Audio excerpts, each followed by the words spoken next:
We outgrew Twitch already. This is it. This feels a little bit like the show. We do not know. We have many conversations to have about whether we will do this 5 times a week, whether we will do it live, when we will do it on podcast. But all the options are available to us, and I will talk to you about those in coming days and weeks. But first, Stugotz and Ashcrack and Fancy Lad were arguing about masks right before we went on the air, and I didn't know what that argument was about. Well, Fauci, the news yesterday was there's a new variant out of COVID-19, and it's a threat to all of us, and particularly younger people.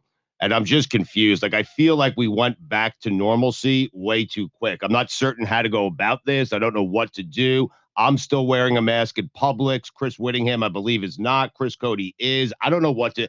I'm confused, and I'm scared of this variant, man. I'm telling you. You've been scared of all the variants. Yeah. You've been scared of everything, and I don't know whether we've done this right or not. The Washington football team, at the height of all incompetences, is now doing irresponsible things. They're kind of understandable somehow through the Tuskegee experiment and everything else. Like, I get why black people simply do not trust the idea of government putting anything in their body. And so it's hard for me, from my position, to say, even with the science and the facts, hey, it's the best thing for everybody. Clearly, educate yourselves. Like, everyone needs to get vaccine. And then, black people are looking at what's happened in the history of this country, and everything's getting back to normal. And it's like, well, you're not totally sure if LeBron's taking the vaccine or not. And young people are saying, no, my body's not going to be affected by this. And my people have been through decades and centuries. So I get the perspective, even though it runs against science. But what was happening with you two, Ashcrack and Fancy Lad, about the specifics of, you guys feel obligated still to wear the mask in certain places? I feel like a little bit of a jerk because I have in the last week stopped wearing a mask in places that don't say please still wear a mask. If I don't see a sign, I'm vaccinated. I've been told that if I'm vaccinated, I can go places and keep my distance. So I still feel like a jerk, though. I'm in this tough spot where I've stopped wearing a mask in some places, but I feel like a jerk while I'm doing it. And Witty, like, should I be? No, I don't think so, because like Fauci came out and said, the CDC came out and said, if you're fully vaccinated, you don't have to worry about social distancing and you don't have to worry about wearing masks. So you're free to do as you wish. I just kind of do it for like almost performative reasons at this point. And you also kind of have this, well, if I'm going to wander around Publix, it's not like I'm stopping and having conversations with people. The mask does not obstruct my ability to do what I'm doing in public. So I'll just wear it for the sake of wearing it, really. But a lot of this is up to the establishment, obviously, because yesterday I walked to my optometrist, which is about a mile and a half away. So I didn't have a mask on. I walked in, said face coverings, and I felt like an idiot. Yeah. Like, I didn't have my mask. There's nothing worse than that look of like, you should have a mask on right now. Right. Well, I'm sure there's things that are worse, but that's many things, Many Chris. things. Many Yeah. things. So Like thousands. I'm not even certain to make the top 100. I can unspool millions of things much worse than a look. A judgmental look. Put it on the poll, please, Chris Cody, and then walk into the ocean. He got carried away. What? Put it on the poll. Ocean. YouTube for 3 minutes. Wow. At Batard Show. Put it on the poll. Honestly. Dan, it's pretty shitty. Are there millions of things worse than a judgmental look? That's all I'm going to say. About a mask. That's a big key there. You're giving him millions because he said there aren't many. Yes, he said that. I think initially there weren't any. So just put that on the poll before you leave. Also, Fancy Lad, go ahead and hit yourself with that sounder. Chris Whittingham is a fancy lad. Ashcrack, put this on the poll as well. Has anyone described their wearing of a mask as for performative reasons? What does that mean? He's just putting on a show. You're saying you're virtue signaling with your mask. Like, I'm an honorable chap is what you're saying as you walk through produce. No, there are times where I do not like how I've sounded when I've like been at a like when I've been like to my family, hey, we're sitting outdoors at a restaurant. You don't have to wear a mask. We're stood outside. You don't have to wear a mask. Even indoors, we're all vaccinated. You don't have to wear a mask. And I hate how I sound. And so, like, for the reasons of not wanting the bad, like, it's actually interesting. the kind of political dynamics on either side of the vaccine debate, because you mentioned how there is like the, you know, the racial element, but there's also a political element of conservative people mostly. Well, both those things are intertwined too. Yeah. You can't even tell them apart anymore. Like I naively, blissfully, when we were doing all this stuff at ESPN, I was always saying, hey, I talk about race, not politics. I don't know politics. I don't like politics. I like talking about race. I think that's interesting. And the two things became so conflated that you eventually got to the point, well, one of these groups is just running on a platform of white repression, and it's dragging all these other people who might have valid points or different viewpoints on conservative taxes or whatever. It's dragging them all into the racist bin. It's what got Trump to the top of the tower. And it's what, I'm telling you, if you watch Showtime 1980s, the Reagan documentary, if you watch what it is Adam McKay did on QAnon on HBO, if you watch another movie that's out there, just Adam McKay on Vice, the movie Vice, you will see over the last 40 years how Trump wasn't smart enough to do anything but tap into the white repression. As a common man, are you shitting me? Like that guy reaching common men. And it's just because he was pumping the mill on the fuel of white repression. It became impossible to tell apart when you were talking about race and when you were talking about politics, right down to a stupid goddamn mask. Like that becomes an argument. I've never been more embarrassed for the intellect of my country. Never. Just watching what's playing out. Like, oh my God, we were embarrassing before for greedy and debaucherous reasons. But now they hate us because we're assholes, and not just assholes, dumb-ass assholes, like the dumbest of the dumbass assholes. Sorry. Honest to God, it's not even you. It's so much worse than you because you're benign. You're just greedy. You're a lovely asshole, You're Stugotz. you're just greedy, right? You're just a greedy asshole. You're not a racist one. I appreciate it, guys. Grasshole. Thank you. Why are you still here? Oh, shit. Do we have the camera that will kick you out of here? Jessica, and I need to forgive me on this, okay? Because one of the great difficulties, the last few months were super hard. I've told you already. And what I should have just said to you is, look, we've replaced 100 executives with 5. And we've erased 100 people worth of infrastructure with 5. And we did it. We won. We won on Friday and Saturday. We won. Like I'm not kidding you when I tell you we had 10% of the workforce that we used to have in terms of support to get this thing off of the ground over the last 5 months. But man, those 5 are exhausted. Yeah. Well, Mike is dead. Billy, I don't know if he's going to make it. And just, it's been tough. And so we've made it to the other side, but I have to ask the question because I don't know. Do we now, Whittingham, have the ability to still film Chris Cody walking out to the ocean? Like, I don't see a cameraman out there right now. Well, thankfully, we are still active in Zoom. Jessica is back in New York, so we do have a Zoom meeting open. So Chris is going to call into the Zoom, and we'll at least get the visual payoff of him going into the ocean. So he will record himself. I worry for his phone if he goes into the ocean. No, we got to do it either this way. No, at this point, no, we've got to take it all the way out on FaceTime. Chris, I want you in the actual ocean. I want you coming back sopping wet. This is ruin his phone. Just hold the phone up over your face. I want this to be freedom, but because Jessica's back in New York, I have to bring her in awkwardly because what we did on Saturday, the reason it was so overjoyous for me and short-circuited me for several days is because everybody was here. Like this thing was a pulsating beast of creative content. And it's just because we were all stuffed into this place, but Jessica had to go back to New York and she had something to say on the mask stuff and I couldn't get her in the way that I would have if she were here. So what was it, Jessica? I'm sorry to have gotten to this the long way.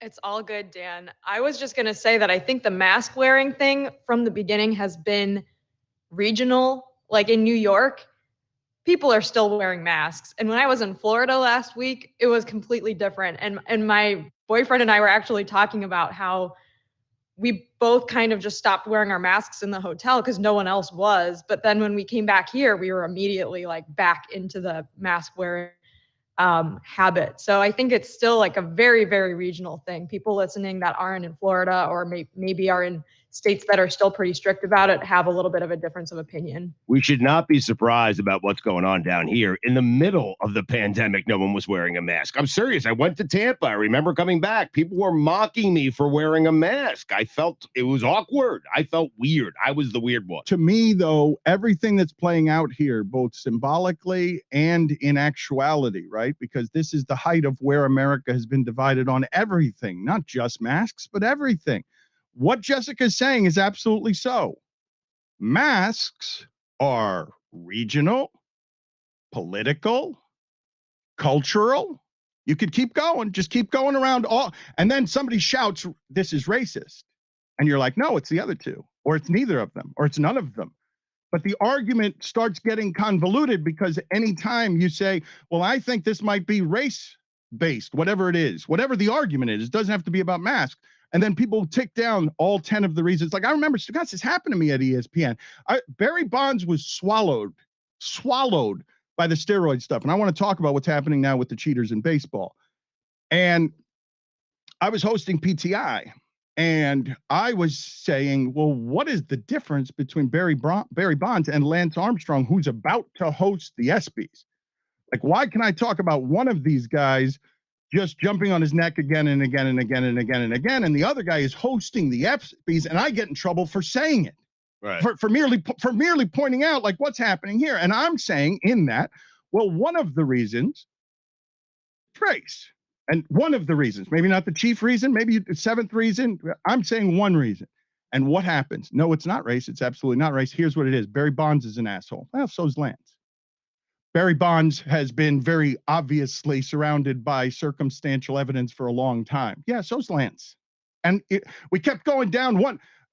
Barry Bonds, the numbers matter in the sport of baseball. Yeah, Lance is only famous in this country because his sport doesn't matter because he's winning. Like he's winning at something we're not accustomed to winning at. I could have, but so, and you got further and further down the list and you saw as it was happening and it's like, wait a minute, there aren't a whole lot of differences between them other than race.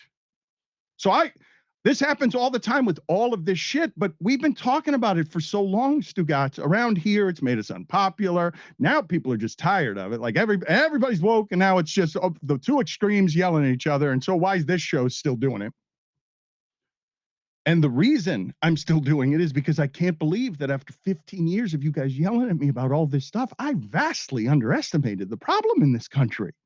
Like by leaps and bounds, you were yelling at me the whole time that I had it wrong. And I was like, at 1%, what just happened in the streets was at 100%, Stugotz. So it's just, oh, look at this. This is good right here. I know. This is, Jessica, give us some play-by-play. Give us some play-by-play here. Chris is currently on Miami Beach. He is walking through the sand. He looks like he is at the 10th Street lifeguard station, the hot pink one. It's very cute. Good for Instagram pics. He's upset. He looks like that didn't look upset. He's taking a selfie. He's doing an Instagram pic right now. Yeah, that's a very white thing of He has his DraftKings hat on because he's a company man through and through, and he is walking towards the beach now. He is almost at the shoreline. He is walking over some seaweed, and he is about to walk into the ocean. Chris, Can you tell us what you're doing right now? Can we hear you? This is about as far as I'm going, folks. No, it's not. No, we're live. I have Yeezys on. No, take them off. Take them off. Take them off and leave them on the beach. You're gonna go in there and Shit! Yeah, it's what happened. What's he running away Damn, from? Currents, am I right? Yes. Yeah. They'll pull you back Yes, in. I mean, they're very dangerous game, currents. I mean, Wait a minute. He has Yeezys on, and then you walk down into the sand. Come on, man. Put it on the poll, please, Tony. Can you walk on the sand in Yeezys? Chris, you're gonna. All right, let's do this. All right, let's see this. Hold on a second. I want some build up. So you've taken off. You're just wearing shorts. You wouldn't dare take off. I don't want to play this game anymore. This is fun. All right, cut the break and cut. No, we got 25 minutes left. We got 25 minutes, and you wanted to go live. And these are the problems that happen when you go live. Sometimes we end up in a dumpster. oh wow, I saw feet Wait, in the water. hold on. Give us a report. You want to be rejected, Chris, with him? Chris, can you do this for me? Can you please do a man on the ocean interview with that guy? He's not gonna, nobody's that friendly. Nobody wants to talk to you on the beach. He's gonna think you're a weirdo. He might think you're hitting on him because that happens around there too. Are you peeing? He can't hear me. He's further than he looks. Right, waves crashing. Right, I got it. Yep. Careful, there was a riptide the other day, Chris. A ride. All right, Chris, we got to follow you here. Just take us inside your head. I've always thought we don't use this space out here well enough. Now we can with your FaceTime. I don't want to be inside his head. Your FaceTime. Let's take us out there and tell us what you're thinking and feeling right now. Here we go. I'm going to try to talk to this guy. Yeah. It's nice out, right? Yeah. Make him sign a release, Chris. Make sure he signs this something. isn't a Julio Jones. Tell him you're on live. Right? That's a good spot to be. Exactly. Yeah. Tell him you're on live, Chris. Tell him you're live. We don't want a Julio Jones situation. We just had one. He's gone. Okay. Right. That's it. So you've got the beach to yourself. There's no one else out there. It's like there's a lot of women. This I don't want to be weird.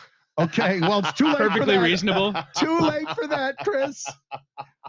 Look, it happened 70 years ago when your father was born. All right, you know what? I think it's time for this to just be B-roll. Back to the show. No, go in the water. We need the payoff. We need the payoff of you in the water. I was just in the water. No, didn't we? Gotta see it. We got to get in the water. You come back. My feet are wet.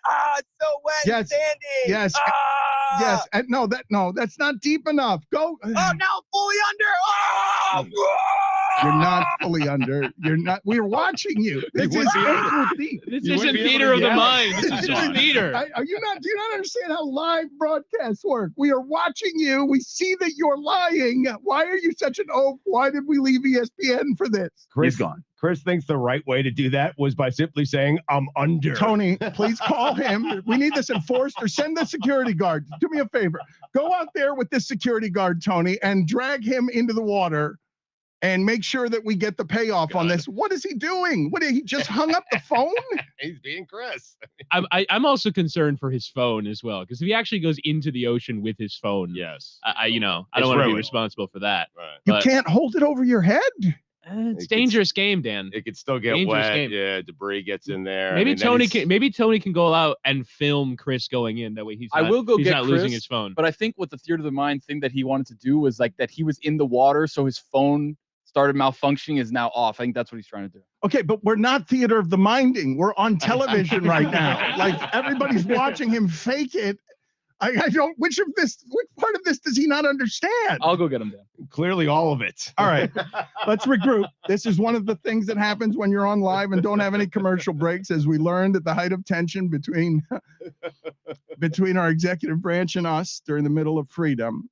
We will see if this is what we're always trying to do, right? This is the source of the argument that we were having for 2-3 goddamn days around here about a pepper that I was as tired of talking about as you were, is the idea of, hey, you guys do need guardrails. You do dumb shit. Somebody could have choked on a chicken bone. Somebody could have, Chris could have broken his jaw running in sprints. What else a snake could have, harmed someone. Yeah. Like you guys do need. Cody's chicken breath could have literally knocked me out, Dan. Yeah, that's true. true. That was bad.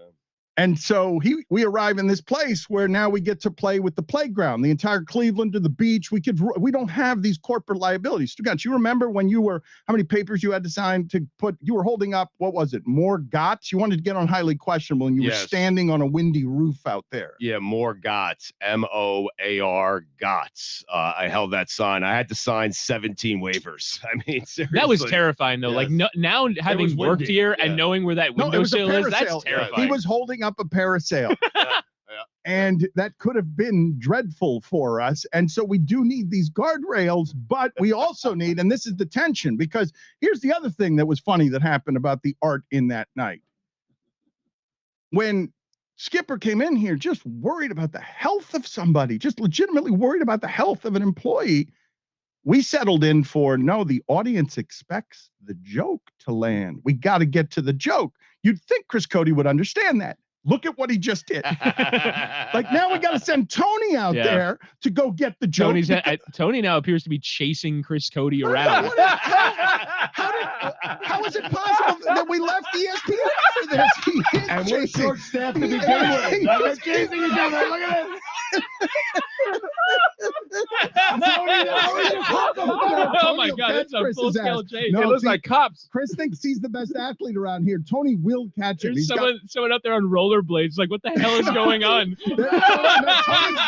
Tony is gonna catch him. Tony, tackle his ass. Now somebody's gonna get hurt. Here is what's gonna happen. Tony's stronger than Chris and will tackle him, and now he needs to be in the sand. Tony, yes, you need to complete this mission. Grab him. You've got him down. You've chased him down, right? And if you don't, your government will disavow you. I have, guys. I got Chris Cody right here. We're going back to the studio. You want to explain yourself? No, studio, no. No, not to the studio, to the ocean. Right back to the beach, buddy. Although we did just get the payoff. We did just get the That payoff. was a great That was a payoff. payoff. That was All great. right, No, Chris, you're not getting off that easy. Get your ass in the ocean. Let's Wait, go. hold on. You know Suck what? it, Whitty. No, hold Wow, on. okay, All right. okay. All Wow. right, this is escalated. All Peer right, pressure. suck it, Whitty is unnecessary. Put it on the poll, please. Somebody who's remaining to put it on the poll. No one. Suck it, Whitty, yes or no? Just one word. We got the payoff, and I will this time on behalf of the audience, just Wow. because we've only been on television or broadcast here live for a few minutes. There will be other opportunities for him to be incompetent and be sent into the ocean, and perhaps next time we will get the payoff of him in the actual ocean. For now, we will let him go, and there are some things in local sports that I wanted to talk about with you guys, including Dwyane Wade going full Utah Jazz. Like, he has moved to LA. Has left Miami, and he is giving a GQ interview where he's saying, yeah, this was the better business move. This is a guy who's Dwyane Wade is good at everything. Dwyane Wade has learned how to be a professional in every realm. He's got a rock star wife who he says flatly, right, in a way that got a lot of blowback. He says flatly, yeah, I am not meant to lead in my marriage. I am meant to follow. She will teach me through love and through a woman's touch, a grace that you probably don't find in the alpha sphere, right? So Dwyane Wade gives voice to, I don't lead in my marriage. My wife does. And men shouldn't lead in their marriage. Your wife should. And through all of that, while he was here, Dwyane Wade went through a restaurant falling apart on him, business, learning that thing, a marriage falling apart on him I don't know what happened with the details of that marriage, but his ex-wife turned that into a very public, messy thing that involved her being in the street, like asking for money. And I don't know what happened there. I just know it was messy and a different time in Dwyane Wade's life as he tried to navigate this crazy sports sphere, Stugotz, because when this began, and forgive my yammering on this, but Dwyane Wade is one of the most important athletes, is the most important athlete in the history of this city, period. Like, not one of, is. Yes. Period. Yep. It's not. Dan Marino has fallen to second, and it is no indictment. I lived through those years, but where Dwyane's going to be able to lead, Dan Marino was never able to.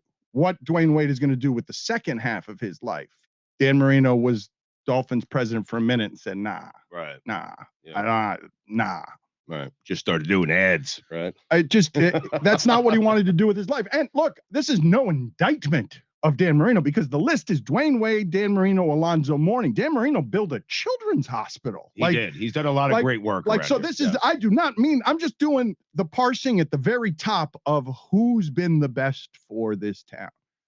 And the reason Dwyane Wade is fascinating to me is because, Stugotz, we had him on at the height of superstardom as he entered into it, right? As he was whatever the biggest thing is. We all see, oh, this is going to be great and big, and it's going to be a national superstar. And we saw it from the very beginning.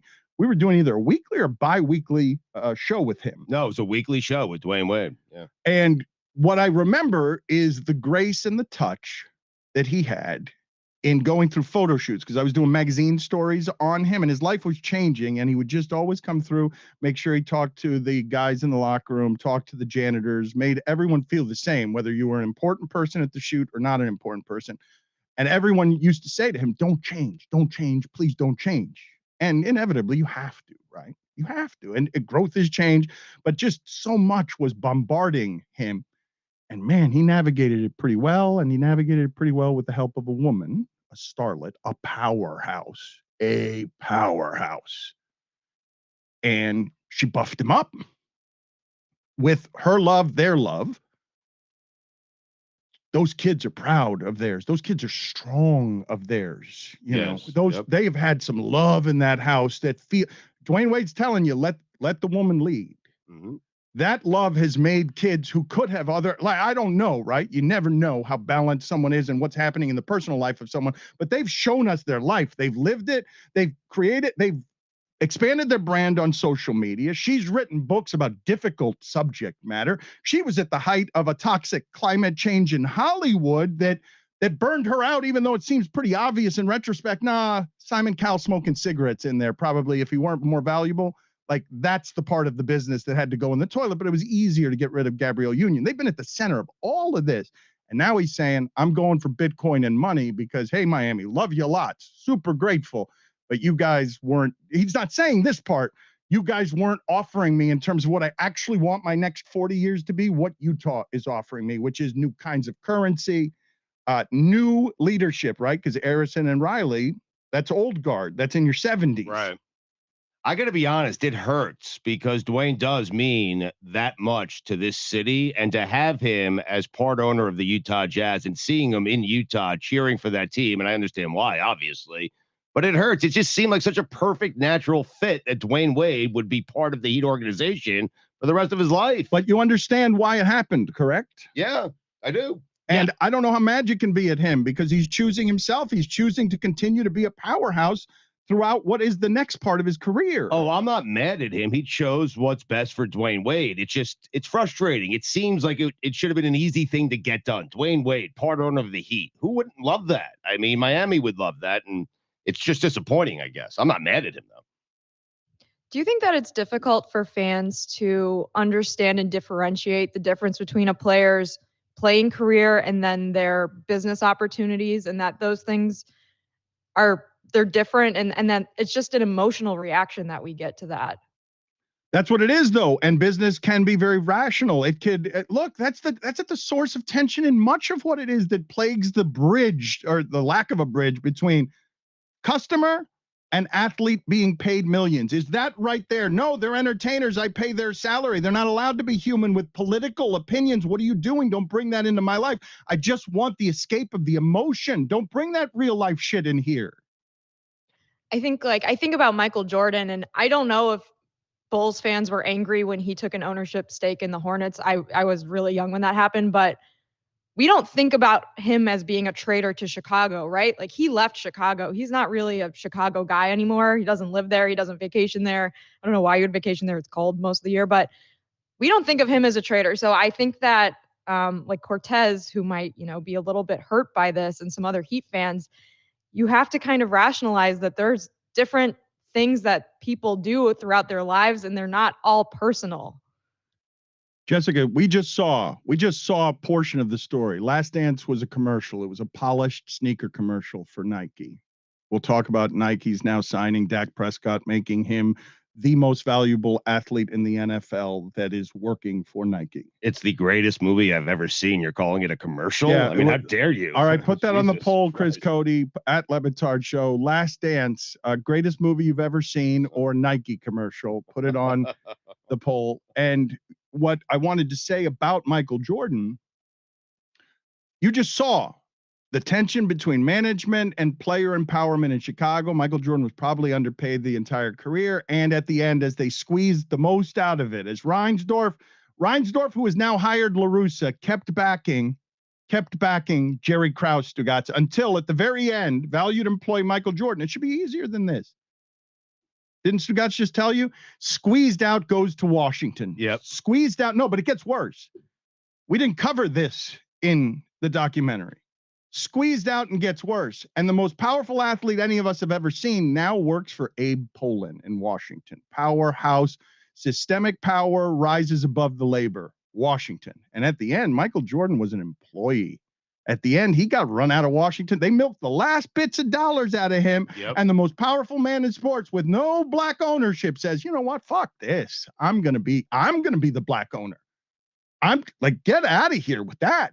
I'm going to be the black owner, because at the very end, even him squeezed down by the machine, an employee. He's like, no, I'm going to go do Nike. Now I'm going to sign the athletes.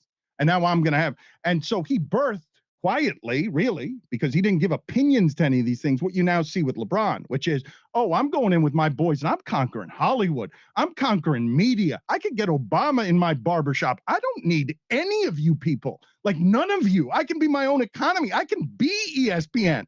Now, what he's making isn't good enough yet. The content that you're getting isn't good enough yet.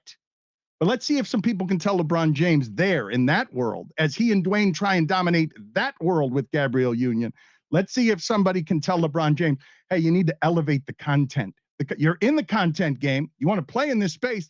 You could be Amazon too, right? With a studio on the side because you're making so much money.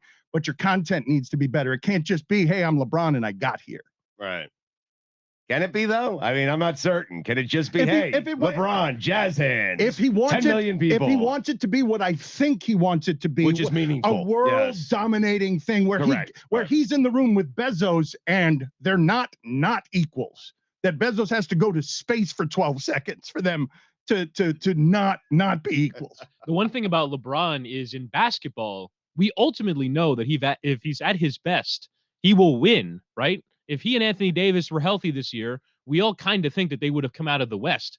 In Hollywood, it's reliant upon people going to the box office. He changed his number to number 6, at least in part for the Space Jam release that's coming this summer. That's a big freaking deal for LeBron James. That has to be a hit. But he's got to make $100 million at the box office. But Chris, it will be. We know. What if it's terrible? Well, you guys tell me. I don't think there's any way. Look, we're doing the math all different in this space, right? So I don't know how you make money internationally, streaming through the studios. Everything has changed in the last 18 months, and some businesses will learn the inefficiencies and get a lot better, and some that are mismanaged will fly into a ditch.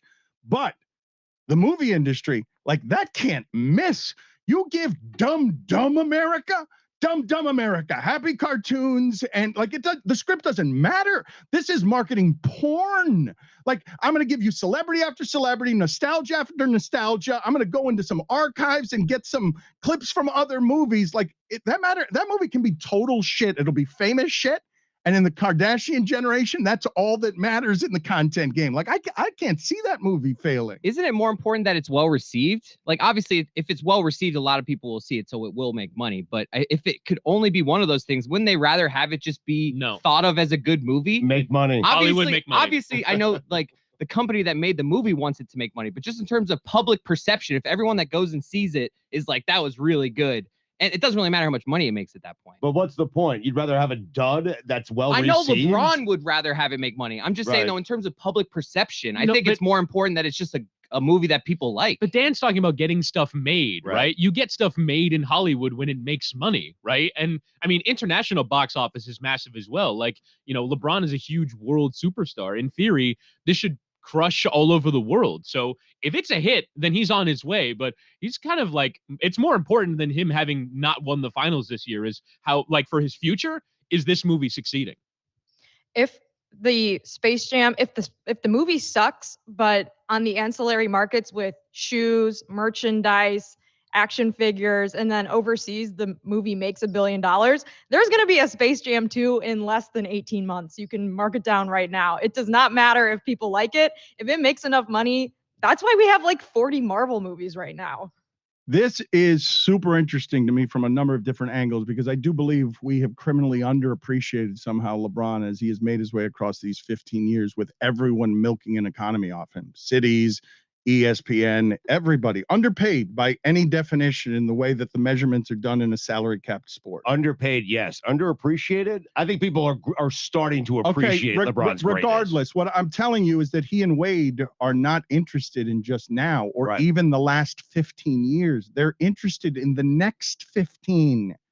They're interested in a seismic sea change at the top of that sport, where they just saw, as the new Jordans, the power that they have, and they just saw as it came together, broke apart for whatever the reasons are that those things break apart, and their union never broke apart. They're looking to own the game. Like, literally, LeBron is gonna own one of these teams, and it's gonna be a side project. And what I'm telling you is, as I see some of this playing out, hit me. I don't know if this story I'm about to tell is true. Okay. So I just need, when you guys talk about how things get made and whether or not you can keep getting them made if you get bad box office. And this is where I think LeBron is immune to bad box office. I'm about to explain it to you, but I'm going to tell you a story on the front end that I don't know is totally true, but I've heard it a couple of times, and I gotta actually do some reporting on this on the back end. But I need something to absolve me on the front end. Time to throw away all journalistic credibility and get reckless. Here is something we like to call reckless speculation. You're good. So I have to talk to somebody who knows more about this than I do. But there was a period when Sacha Baron Cohen was the biggest thing, hottest thing. Everyone wanted him. And he signed, allegedly, I think, a 3-picture deal, because he could have had any deal that he wanted. Any deal that he wanted at that point, whatever that point was. I don't think it was Ali G. I think it was after Borat. And it was a 3-picture deal. And from the way that I heard the story, the first one flopped. I don't know which one was the first one. I don't know if it was The Dictator or whatever it was. And then what happened after that was a series of things that made those contracts worth nothing. And not even Sacha Baron Cohen, at the height of power and comedy and fame in Hollywood, could topple the Weinsteins who were running the place. That you didn't have the power or the lawyers as an individual artist to actually make your way into the machine and blow it up. But not even Sacha Baron Cohen, a comedy genius by any measurement, could do anything. One bad flop, done. You tell me who's going to say that to LeBron and not want to be in the room with LeBron for future deals. After a movie flops. You tell me all the lists of studio executives, fanboys, Weinsteins, CAAs, agents running that town. Agents running that town are going to say, I don't want to take the meeting with LeBron and Maverick about whatever they want to make, because LeBron can get Obama. Get out of here. But it's also I think it's NBA players recognizing how much rich people fanboy over athletes. They almost cease to become businessmen in the presence of athletes. And now I think owners are rightly making it a part of their pitches. Kevin Durant is in Brooklyn, at least in part because of the other stuff that the owner of the Brooklyn Nets, Joe Tsai, put in front of him, right? This is now I presume Dwyane Wade was pitched by Ryan Smith, the owner of the Utah Jazz. Here's what we can do with you, in a way that I don't know if Mickey Arison and Pat Riley are putting together a sales pitch on what you can do outside of just be a figurehead for the Heat, which I think is all they're comfortable giving him. But beyond that, Chris, as the documentaries come out and ESPN is buying something on Derek Jeter, and as more and more documentaries come out where LeBron and Tom Brady, I don't know if they've already gotten into with what some of the, they're going to be 4 companies making all of this stuff. It's going to be Disney and Netflix and Amazon and Apple. And Meadowlark Media. Wow, that's right. Let's go. Yeah. Let's go. Money being made around here. Money being made around here. This is the game that we just got here for, Stugotz. And now, as you see, 9-part series on Michael Jordan does that, and it could be a commercial, and Stugotz will say it's the best movie ever made. Well, look who's in the room now, Maverick Carter and his productions team. And they want to do a 9-part documentary that really shows you what happened for 10 years with LeBron James. And they got Dwyane Wade, his partner, and they're giving up all the stuff that they didn't give up before. And now we can do, and LeBron owns all of it. He's Floyd Mayweather. He owns all of it. He walks into the room. Agent's not in charge. Legacy Media not in charge. I'm in charge. Who wants to bid? Bezos, you? Who wants to bid on 10-part series, secret access to LeBron? 10 parts is a little bit much. I mean, but if you have too many flops, Dan, that will stop happening. I don't care who you are. I mean, LeBron's used to flopping, but I don't care who you are. If you have that many flops, Dan, they'll stop walking into the room. They will. You just called a 10-part documentary the greatest movie ever. That one was. Jordan is the only person you do a 10-part doc on. Not OJ, not anyone else, just Michael Jordan. That's it. He's the only guy that's worthy of it. Did you guys not see that Stugotz was just trying to angle for the flop joke? He was just trying to he said in my ear 3 minutes ago, he was going to find that crevice. Get it in there no matter what. I had to get it in. Yeah, except Brady. 12-part doc for Brady. When he's done playing, of course. That's one of the many reasons I found this run and this reign of power interesting, because it's about to get more interesting, because these guys aren't going to settle for dancing on a stage 11 years ago and building a dynasty that changed the last decade of basketball, changed the entire sport. It's not enough for them. They want to own the sport. They want to own it. Dwyane Wade and LeBron James want to own the sport. They're done with being employees. Michael Jordan was employee at the end. They want to do what Jordan did in every way. That flop joke would have been so much better about 3.5 minutes ago. Yeah, I think you're right about that. Yeah. Yes, that is yes. But you got it in anyways, and it wasn't forced at all. It was a sandwich of shit. It was bad cliche here, flop joke, it dies. Repeat the same thing again. There it is, ladies and gentlemen, the Stugotz experience live. That's why with that power, I would just want. I hate you. Chris Whittingham is a fancy lad.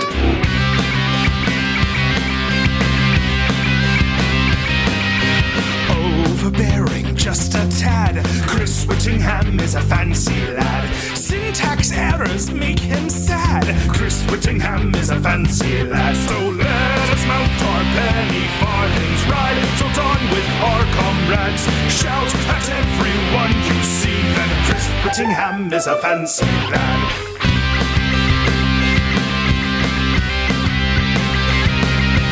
Father's what he calls his dad. Chris Whittingham is a fancy lad. He knows the capital of Chad. Chris Whittingham is a fancy lad. So raise your banners, shout huzzah! Forget about when times were bad. All we should be focused on is Chris Whittingham is a fancy lad.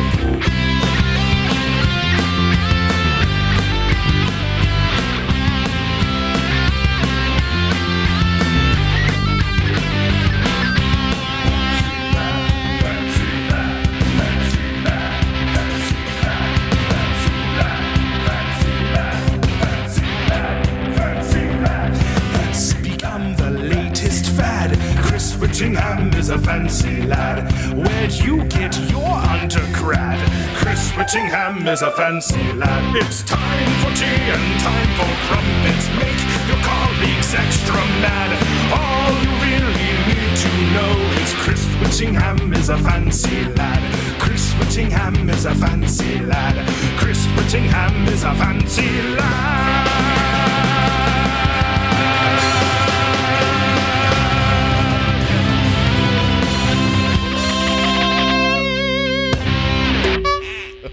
Thanks to Andrew Streeter as well, who helped with the song.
What?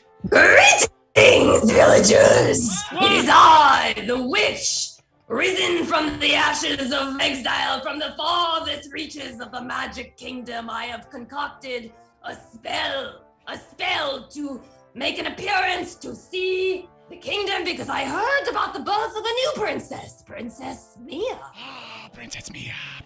Wait a minute, a competent witch? A competent witch? Princess Mia! Shut up, town drunkard! Stay away from my daughter, Simply here to pay my respects. I have no interest in eating Princess Mia or Princess Claire, though if somebody would like to describe the taste and scent of them, I would not object. I simply want to see them. The witch is incompetent. Shut up, you peasant! We do the talking! King Mask. Shall I kill the town drunkard? I'm Yes! happy. Kill him! Happy Kill to him! oblige. And teach me the spell that you just cast to make sure ESPN talent can join us. Please back channel with me. Maybe perhaps DM me. How is this possible? Let me know how you did this. Is this allowed, Witch? What? If I had my broom right now, I would display it and then shout, "Next in four!" Basketball talk. Don't fall out of character. In full what? For Fortnite? I don't understand. What did she say? For glorious victories over the kingdom of Miami. Milwaukee. Too much witch. I think we can all agree this is Roy's realm. Enough with the witch. So you want more?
Everybody clap your hands. Come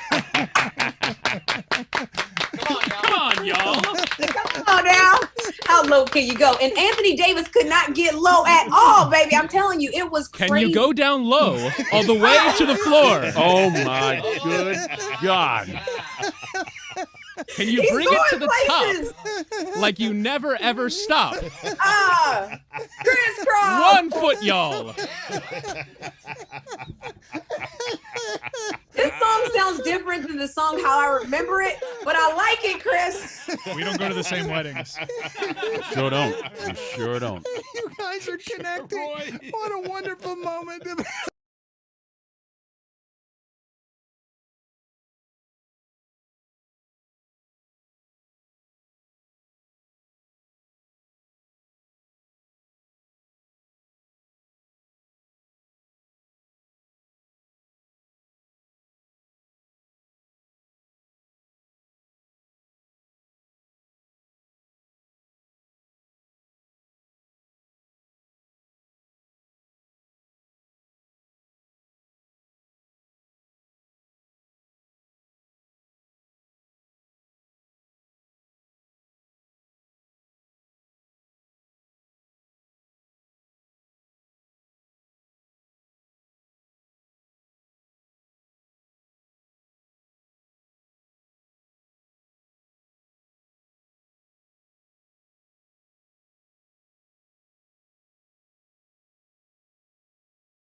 And the entire time I've known him, Roy's story is like a lot of stories around here where he just kept hanging out with our show, Sticky, early on, just coming out to the remotes when we're doing them at car dealerships, small time America. And eventually we found a fit. And now I thought he was happy because it's the birth of his second child we just learned about this weekend. I thought he was happy. I was told that he hugged Carl, that he's so happy to have executives who care, that he finally feels like, wait a minute, I can actually, because we were all sort of stuck at ESPN in terms of where everyone could be on the diagram. We couldn't get through the culture of Disney and all the sort of ways people are paid and identified. There was no way to move up. So we sort of invented these ridiculous businesses, Moss Miami, where Roy was selling art, T-shirt company.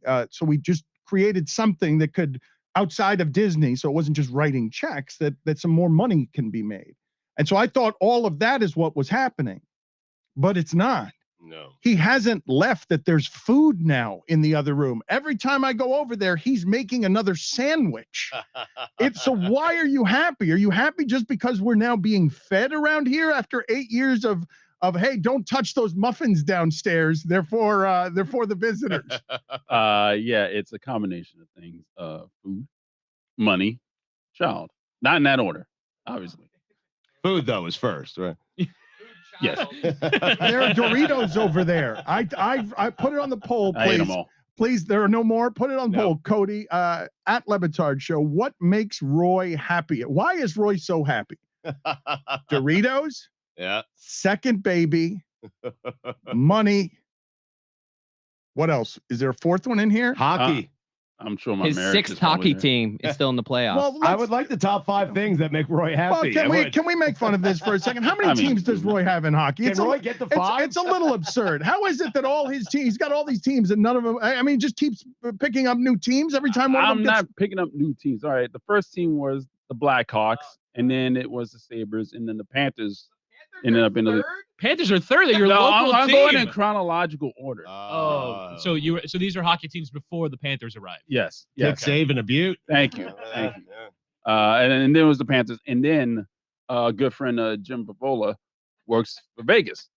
Vegas got picked up, so that's 4. Jimmy Frey. There's nothing wrong with being a fan of like 7 different teams, Dan. Come on. Like it's 2021. You got to get with the times. Chris, put it on the poll, please. At Batard Show, get with the times. At Batard Show. Is there anything wrong with being a fan of 7 different teams in the sport? But she's sitting here saying, get with the times.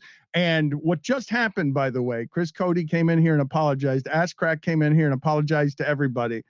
Hey, sorry, because we're live on air, and sorry I shouted suck it in the general direction of Whittingham, to which my response, and I just had this conversation with Whittingham, I'm like, I don't think there's any problem with keeping it general on what it is that you're lobbing at someone to suck, especially when you're going at someone whose sexuality is simply being fancy.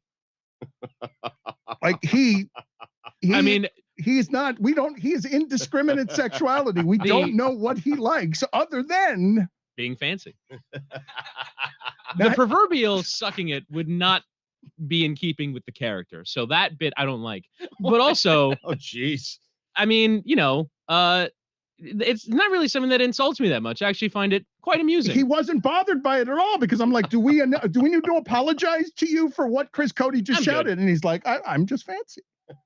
Like, I don't object. No, if you describe something I did as uncouth, I would not be having that. Oh boy. Hit it on yourself. Chris Whittingham is a fancy lad.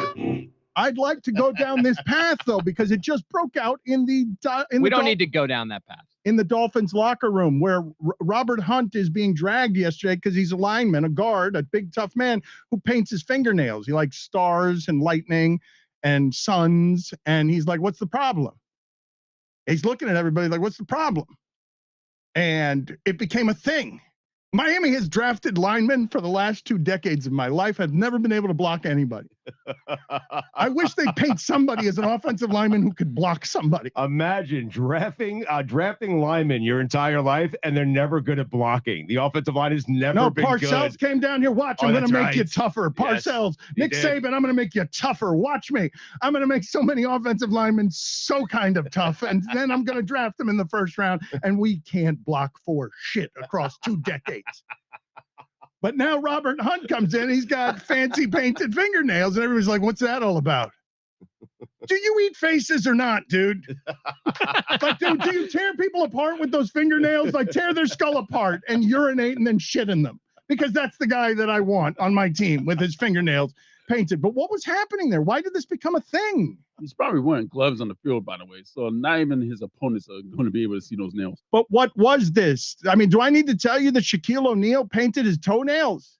Like, do you care? Would you have said anything to him about it? You got to do something to those things, though. Yeah, they're awful. They're like 2 gargoyles at the bottom of his legs. Awful. Can you imagine what an athlete in that sport carrying that weight, what your feet look like? 2 gargoyles.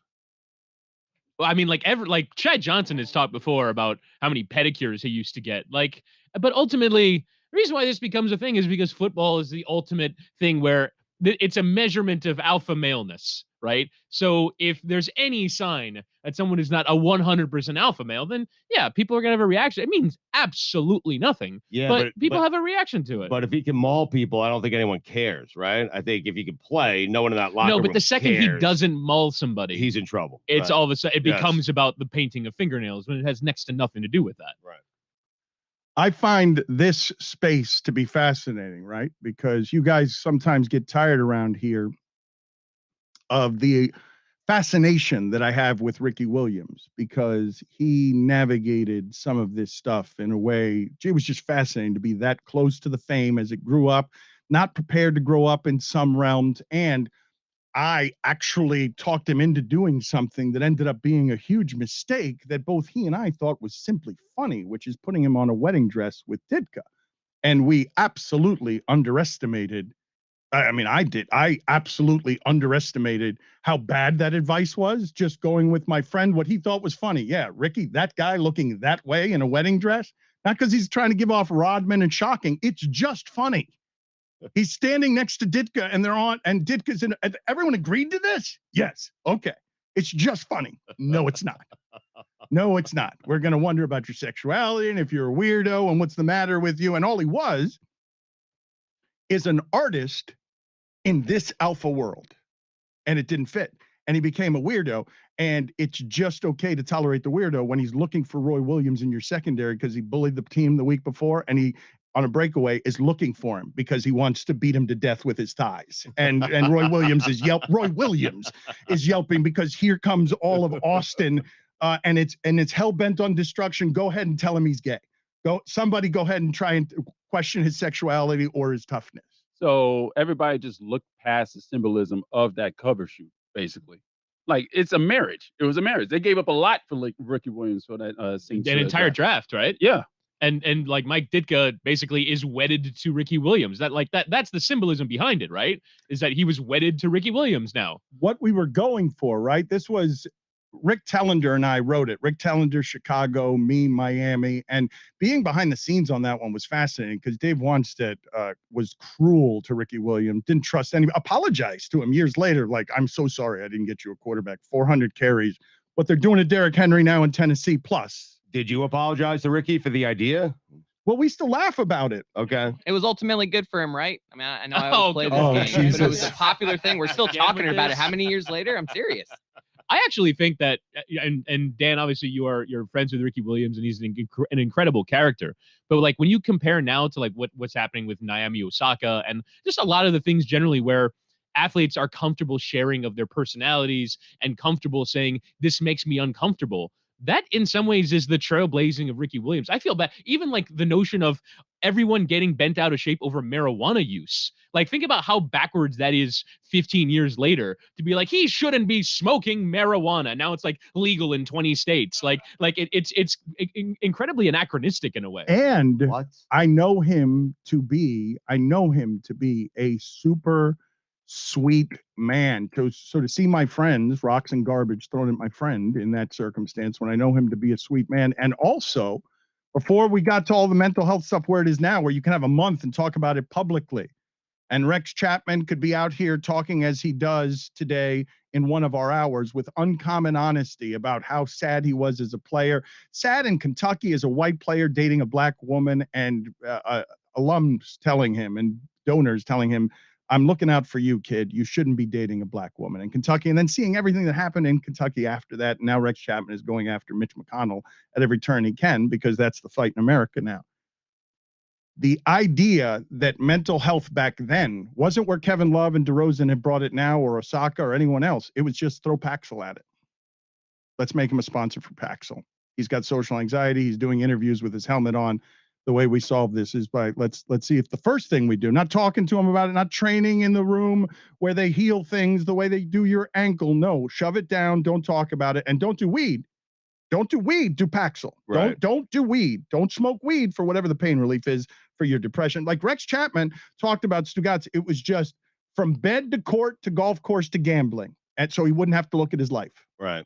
That's the big suey today, by the way. The sales staff was happy about Ricky. I mean, they got a deal out of it. That's what you're saying, because you're right. That's what they do back then, and now it's changed for the better. Thankfully, it has. Woody, come in here for a second. I'd like to talk to Ricky, so I'm going to see if you could get him in contact with him, because I'd like to talk about that stuff, the sexuality stuff that we're talking about, that Robert Hunt is looking at everybody. And I do think this is part, I don't even think this is generational or cultural. I should say, I don't think that this is necessarily cultural. I do think today's young people are just simply less repressed in every single way. And so I actually think that whoever's arguing about this isn't people who are young. Whoever's arguing about what is Robert Hunt doing, painting his fingernails, there's a whole generation of people who are like, that's not weird. It doesn't have to be alpha male. It's okay for all of us to enjoy personalities in sports that aren't scrubbed and all, man-eating monsters who will chew you to death. Some of them like to paint stars on their fingernails. All the coolest musical artists right now, Machine Gun Kelly, they're all doing it. So why was it a thing? Like, who was it a thing among? Who were the people arguing about this yesterday, wondering about, like, they don't know anything about Robert Hunt except for, in some instances, he's a football player who is painting his nails. Someone explain to me, because who's arguing about this then? For me, heterosexual sports fans and heterosexual people in general who will jump on anything to become homophobic. Dan, I think that sports fandom and especially sports media is still a really male heterosexual space, and very white also, I should add. And that's what's happening here at the fringes of the political and racial stuff happening in this country, that the last group to thaw is this place where we're allowed to look at sports and not our lives and just cheer through the emotion. And anytime you bring any of the serious stuff around here, because that's what Rex Chapman is doing. You should listen to it on Big Suey, because I thought it was super vulnerable, super interesting. He's getting into the tent by saying, hey, look at these funny videos of somebody's rocking chair went on a cat's tail and the cat ended up on someone's head. Here's 1 million views. And then anytime anyone looks up, he's putting in political opinions, going after Mitch McConnell with the platform that he is dug out of, near homelessness, as he had an opioid crisis in his life. But I'm surprised, even in 2021, Dan, that you're surprised that Robert Hunt is going through some of this, especially given the sport that he plays in that kind of locker room and that kind of environment. Like, stuff like that is still going to happen.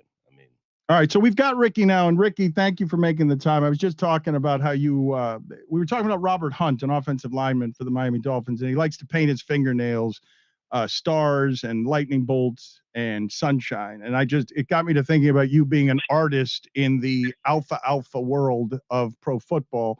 And so I asked them to call you about Robert Hunt. So thank you for making the time for us. What do you have for me on this subject? Well, I mean, specifically, what's the question? I mean, I think when you use the term artist, I think what I had to learn to do was be an artist in dealing with being in that environment, because if you separate the two, then you have to be uncomfortable all the time. And so to me, the real creativity or the art is how to integrate in this art of how to be yourself in any kind of environment. And there's a way to do it. You just got to be open to making the effort.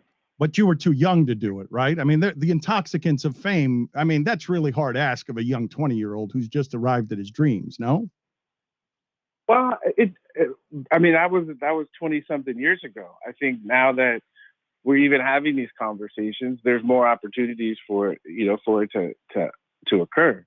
It's not like, football players are bad. It's not like, it's just that we're just stuck in a certain environment that's kind of stuck in the past. But as society progresses, as football, as the NFL progresses, I mean, there's a message that went out the other day that the NFL is, paying $1 million in grants for cannabis research. So things are moving and things are progressing. And I think having these kinds of conversations, it normalizes it, makes it okay. And so we're helping the artists integrate, because as a culture, we're integrating the artist. And I think from seeing the experiences with your brother and just an artist trying to exist in the world. They just threw Paxil at you 15 years ago, right? Like that, we didn't really know how to deal with it, did we? Well, when we say we, I think that we have to put the onus on ourselves, because for me, like, I'm not going to demonize Paxil, because Paxil was one of the steps on my path to health. And I think it's great that we're talking about mental health, but I don't think we should stop there, because to me, you can't be mentally healthy unless you're spiritually healthy, because it's like mental health for what? And, I found is what started with Paxil, led me to cannabis, led me to yoga, and it led me to, a life that works better for me. Led you to meditation, led you to quieting your mind. Is there a way, though, to put us back in your early 20s as you're navigating this stuff and you don't know whether you're depressed? You don't know. Well, you do know you're weird, and others keep telling you you're weird, and now you're wearing a helmet during your interviews because.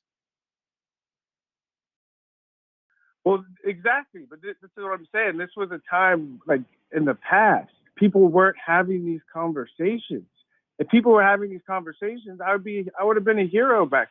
I mean, if that was going on, like, right now, I'd be a hero. I'd be a hero. I'd have apps paying my fines. You're right. You would. Well, he had plenty. Wait a minute. But yeah, you laugh, but wait a minute. Well, hold on. You laugh, but yes, you'd have apps paying your fines, but they came around offering you, Gillette did, $1 million to shave your dreadlocks. And you said, nah. Like it isn't like it didn't pay to be you too. But that's paying to sell out. It's different paying to be yourself. I might have cannabis companies coming to pay my fines.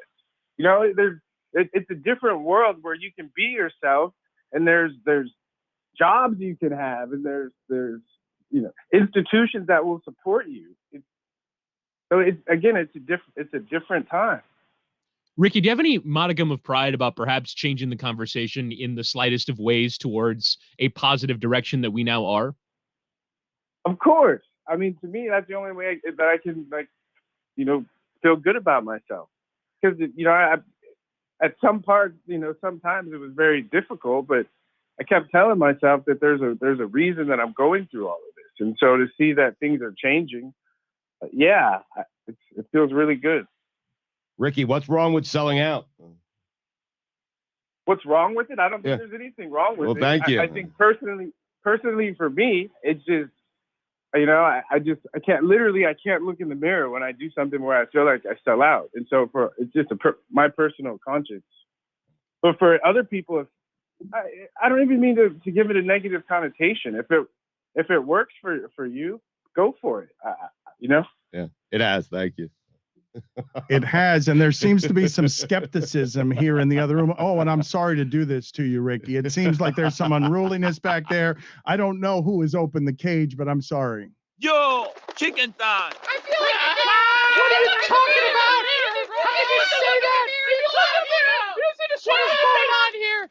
Stugotz, you can look in the mirror sometimes. I forgot to unmute. Wait a minute, put them back in there. Hold on, hold on. I know no one controls the chickens, but I thought the chickens were coming after Ricky, not Stugotz. I thought they were coming after Ricky. Were they coming after Stugotz? The chickens were out of control here. Let the chickens back out and have them come after Ricky. They're trained chickens and they're furious. Never a bad time.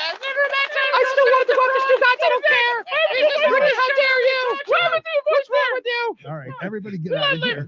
You can't control us. I love my chicken. You're Admit right. it, you can look in the mirror. That's right. Okay, I'm sorry. Put everyone back.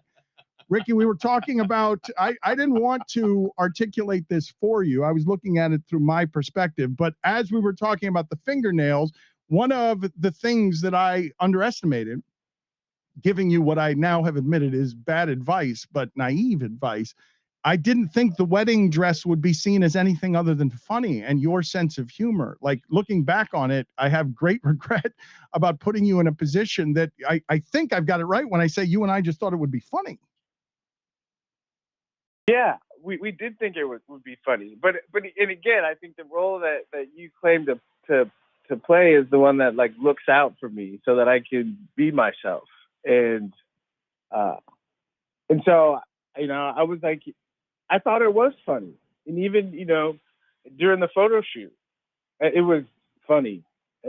And it was funny until I got off the plane in La Crosse, Wisconsin, and all the media. I feel so bad. It's I so wanna hear bad. He about knows that. how mortified I am. I think he knows. Oh, it's just awful. I feel so bad. I do. Laugh in my face. Okay. Yes, I deserve it, I do. man. Of course I do. But I didn't. Shit. It's mortifying to me. But all right, describe it. You get off the plane. What happened, You're not Ricky? wearing the wedding dress, and now what? Well, just it just hit me with the look on the media, like the reporters' faces when they had the magazine in their hand, and they were like, "Why would you do this?" Because it's funny. Wait, what did you even? Oh, never mind. All right, Ricky. Don't try to justify Yeah, that. I can't. No, I'm just ashamed. Ricky, we will talk to you later. Thank you for coming by, buddy. Yeah, of course. See you, Ricky. He really is one of my favorites. I have learned a lot from him over the years. And in exchange for that, you gave him terrible advice. Yeah. Did you guys see it? The athlete relationship should work like this. Noah Syndergaard was, through his agent, selling the book of All the Colors Came Out, Kate Fagan, our friend. Hopefully you guys will buy this book too, because the story is what she learned in sports, what she learned outside of sports, and it's life and death, and it's about relationships. And I've learned some of those things with Ricky and through Ricky, and hope to one day be able to tell that full story, all of it. And hopefully you guys will get to know him better, because he was wronged in all of this. He was ahead of his time. Like, Stugotz, I remember being in at the Heisman Trophy ceremony back during then, thinking this dude could be Ali. Like, he's got the things to be the modern day leader of stuff like that. I didn't know it was mental illness or any of this stuff, or weed or any of it, right? Like, it's not quite the same thing. But if he's right when he says, if I had grown up in this age. Oh, man. What an impact he would have made, right? Yeah. And so I get I have legitimate remorse thinking that funny wedding dress, Paxil, weird helmet on, that all of it wouldn't be crushing, that he had the wherewithal. I only learned later through my relationship with John Amici, John Amici, who didn't have the strength to be gay in public. That guy. Because that guy. Yes. That guy. Like, I thought he was going to be, I really did, sort of a Jackie Robinson Jackie Robinson type of figure in basketball, uniquely qualified to carry the gay pride flag. And that guy, because of what this environment is that eats up fingernail painter, that guy didn't have the strength to do it. And I really did think Ricky was uniquely equipped from that point. I still think he can do it. He's got life coach wisdoms, man. You could learn a lot. That dude has been all over the world crawling through shit to get to learning, and now has had a baby and sees that this is all that matters in life. Just recently, like a week ago, this is my life can now be distilled. I've traveled the globe. The place where I will find God, the most important thing, is in loving that child, having a loving relationship that loves that child. And he was a superstar, Ricky was, in his sport. Amici was not. But knowing Meach the way I do now, I am shocked that he was not strong enough to carry that torch. Like, I really am. It's not. I know. No, but But he's such a strong individual. But not strong enough. I know. Is the point. Is the point. If that dude, right? Who the hell is going to be a pioneer there? If that dude, I thought he was uniquely qualified. I thought it was my calling in this sphere. I don't know, early 30s. You know the stories. Right around the corner here at Twist, he was trying to tell me for years that he was gay. He took me to a gay nightclub. I did not know he was gay. I thought maybe basketball player. It's the only place he could get peace in Miami. Famous basketball player. Tall guy who stands out everywhere he's walking. I did not know. He was trying to tell me. He's got queer folk on the DVR. He's got rainbow flags in his bathroom. He was trying to tell me. I did not know. I've got no gaydar. The gay bar didn't do it, though? No, I mean, none of it did. You guys went there, you met there, you had conversation, you walked out of the gay bar, you still didn't think he was gay? Did not know. Swear to God, did not know. And had a conversation with him at the arena, sitting on benches, where he's asking me, hey, do you think gay people choose this life or are born this way? And my response, knowing nothing about nothing, was, and coming in Latin history from all sorts of homophobia that gets passed down through generations, my response was, well, you choose it. And his response was, why the hell would anyone choose that? So that they can go, and one of the reasons he was helping gay kids so much, I still didn't see it here, is because one of them needed someone in desperation, and he wasn't available because he was at a Utah Jazz game, or he was at a game, and that child hung himself, and he didn't get there in time. Right. And so he taught me all sorts of things about this, and I thought he was going to be the first gay athlete in that sport to play in that sport. And uncommonly strong, and among the smartest people I've ever met in any realm of anything, and not strong enough. Like, to me, that was hugely, hugely interesting to see it from that vantage point. And in some ways, that strength is still not enough, right? Because there's still, I mean, there have been gay athletes, like in soccer. Robbie Rogers was openly gay, but even still, there was a recent incident in soccer where a player for San Diego Loyal was given some homophobic treatment, and it's still really hard. It's still a barrier that, like, a top level athlete has not yet really broken. And it's kind of remarkable that in 2021, we haven't, in men's sports, obviously we should say that as a caveat, but in men's sports, like, we're still not there yet. It's still really hard. But look at what Skipper was trying to do from inside of ESPN. Caitlyn Jenner, you will host the ESPYs. That's right there where that's where ESPN became a political organization. She got an award, right? It was like the Arthur Ashe Award for courage. You understand what I'm saying? Like, that spot right there. I think Skipper sat next to her at the ceremony, like that, from there, and also televised kiss Michael Sam. How about you pay attention to male team sports have gone right into the gutter since that moment? Like, we say, rah, rah, but that conservative sport, you just saw what they did to Kaepernick. Not welcome there. Not welcome there. You saw what happened to Michael Sam. Not good enough, whatever the reasons. He kissed another man on television. Okay, see you later. Don't know what's going to happen to your life from here. But people, that was too aggressive. That was too aggressively gay. Too aggressively gay to be in this environment, because his agents were sort of selling. They were selling, like, this is the guy to do this, and they were being very charismatic. I don't even want to use loaded language here, but they were being a little bit flip about what it is that they were entering, thinking perhaps that the rest of the country was more ready for this, the rest of entertainment more ready for this than football absolutely was. But in general, don't you think sports, and in particular that sport, they're going to be the last to progress, aren't they? I mean, Stugotz, I thought we were there with a man kissing another man on television during the draft, and everyone told me we were there. Everyone told me, Dan, no, you're talking about an antiquated locker room from 20 years ago. It's not that anymore. But I saw what happened yesterday when this one dude, a guard you guys don't actually care about, painted his fingernails. And like the flippant nature of that, I think probably, like, what happened to Michael Sam is in some ways instructive as to why you wouldn't do that if you're gay in the NFL, because it didn't work out for him. I wouldn't do it right now. If I were gay right now in the NFL, I would not say, Michael Sam, there's my leader pioneer. No, he got torched the way Kaepernick did. It ended up in the gutter. And John Amici has told stories, I believe, in a piece that you've written about him, about what he what he experienced on the bus, or like going past pride signs, or like hearing the way that his teammates talked about being gay. And I imagine John Amici feared what ultimately Michael Sam went through. And so like the fact that we're not there yet in male team sports is kind of insane. Can you come and grab this phone from me again and see if you call Meech here? And I know he's very busy, but I would like to talk to him about some of this stuff, because I think it's worth exploring these topics. And I know that we're on live television now. Little game of grabbing the phone, on huh? YouTube. Is that it? Is that what we're doing? A little game of grabbing the phone. So reach out to me, however it is that you would, so that we can get him on here, please. Dan, I wonder how much responsibility you think we have as members of the media to recognize our blind spots and talking about this conversation. And I think that like this show in particular tends to be on the more understanding and open-minded side, but there are still blind spots that we have, and that I think we're trying to address now that we have Meadowlark and we're going to be hiring and aiming to diversify the workplace.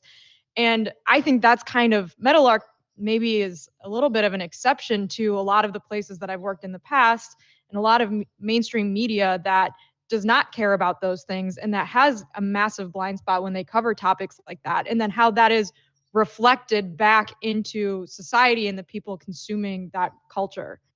It can't be lost on you if you're paying attention to this world, right? That when Spotify decided to get into this space, the place they ended up was Rogan and Simmons.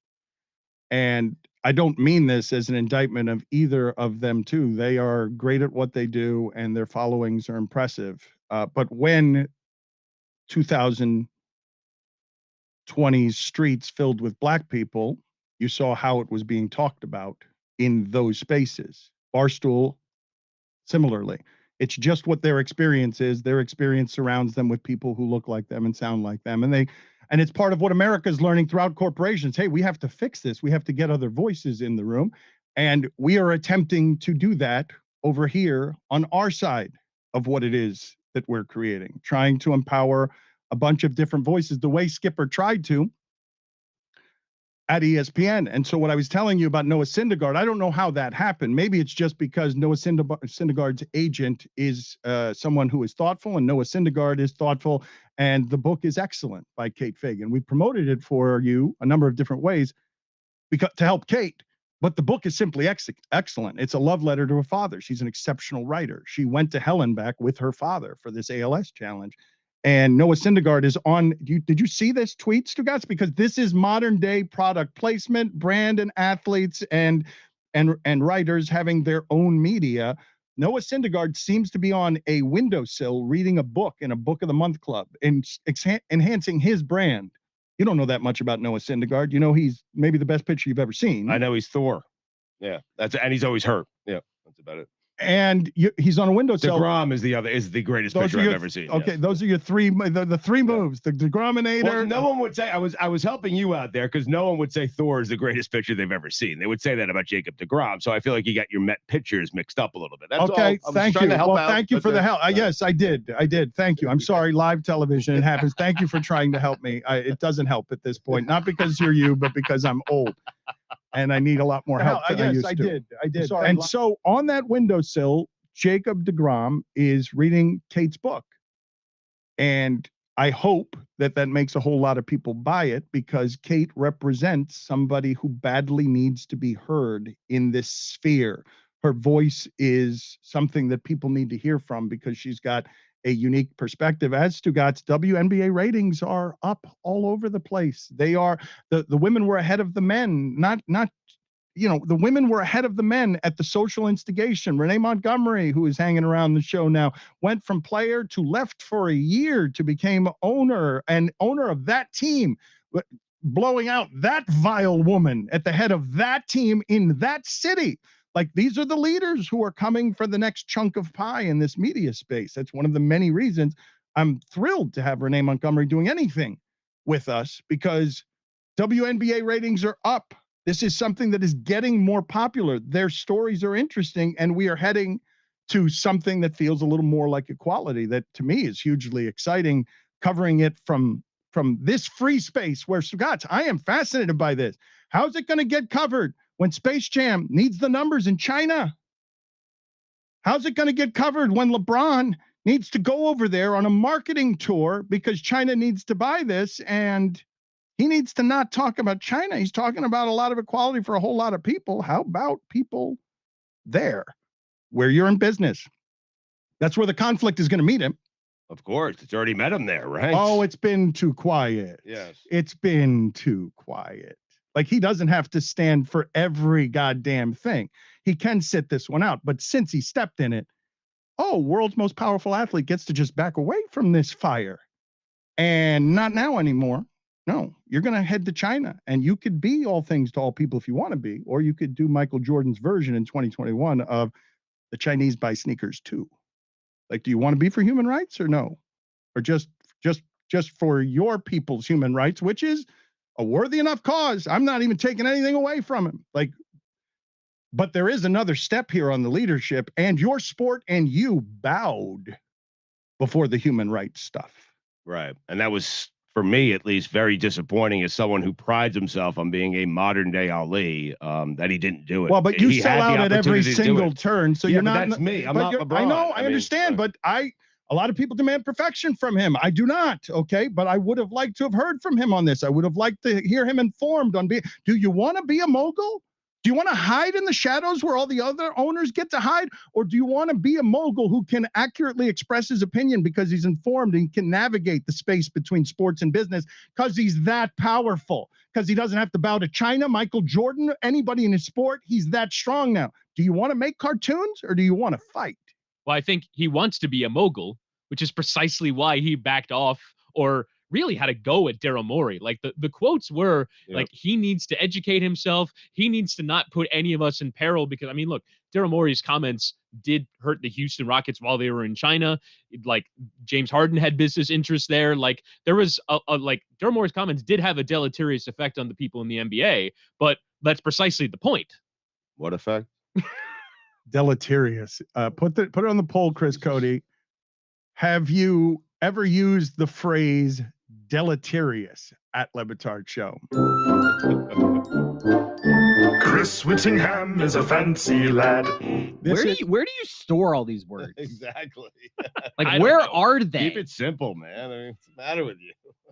This is where it gets separated from Ali. Ali told you a lot of years ago in the middle of the civil rights movement that he was for everybody because he didn't have no quarrel with no Viet Cong. You want to be Ali? Do you want to make cartoons or do you want to be Ali? And I get it. I get it if he just wants to fight for his people. That's totally cool. Like, that's a worthy enough cause. But he's made that decision. He wants to make cartoons, Dan. Okay, but let's see what he grows into as an owner. We've seen, look, Stugotz, these guys grew into this. With Trayvon Martin, they were the ones wearing the hoodies. They found their voice on our watch. I know. Like, Wade and LeBron, let's see what they do with the ownership and the power. I'm not willing to say you sold out over here and do the knee jerks that you're doing on these guys. No. I'd like to see what he builds over the next 10 years with all of the power and with all of the conflicts that come with being in power. I'm interested as well. I'm just saying he had an opportunity to do what Ali did, and he passed up on that opportunity, and now he's making cartoons. Stugotz. That's what I'm saying. And from maybe it will change, but right now he's chosen cartoons. From every angle, you can find all of the places to criticize LeBron James. I'm not criticizing it. Stugotz, you can't say you're not criticizing and say he sat that one out to do cartoons. That's a criticism. Like, no, but I'm saying, Dan, can you recover from that? Like, now he's gonna tackle that issue when he had an opportunity to tackle that issue and support Daryl Morey, and instead went after him. With you, no.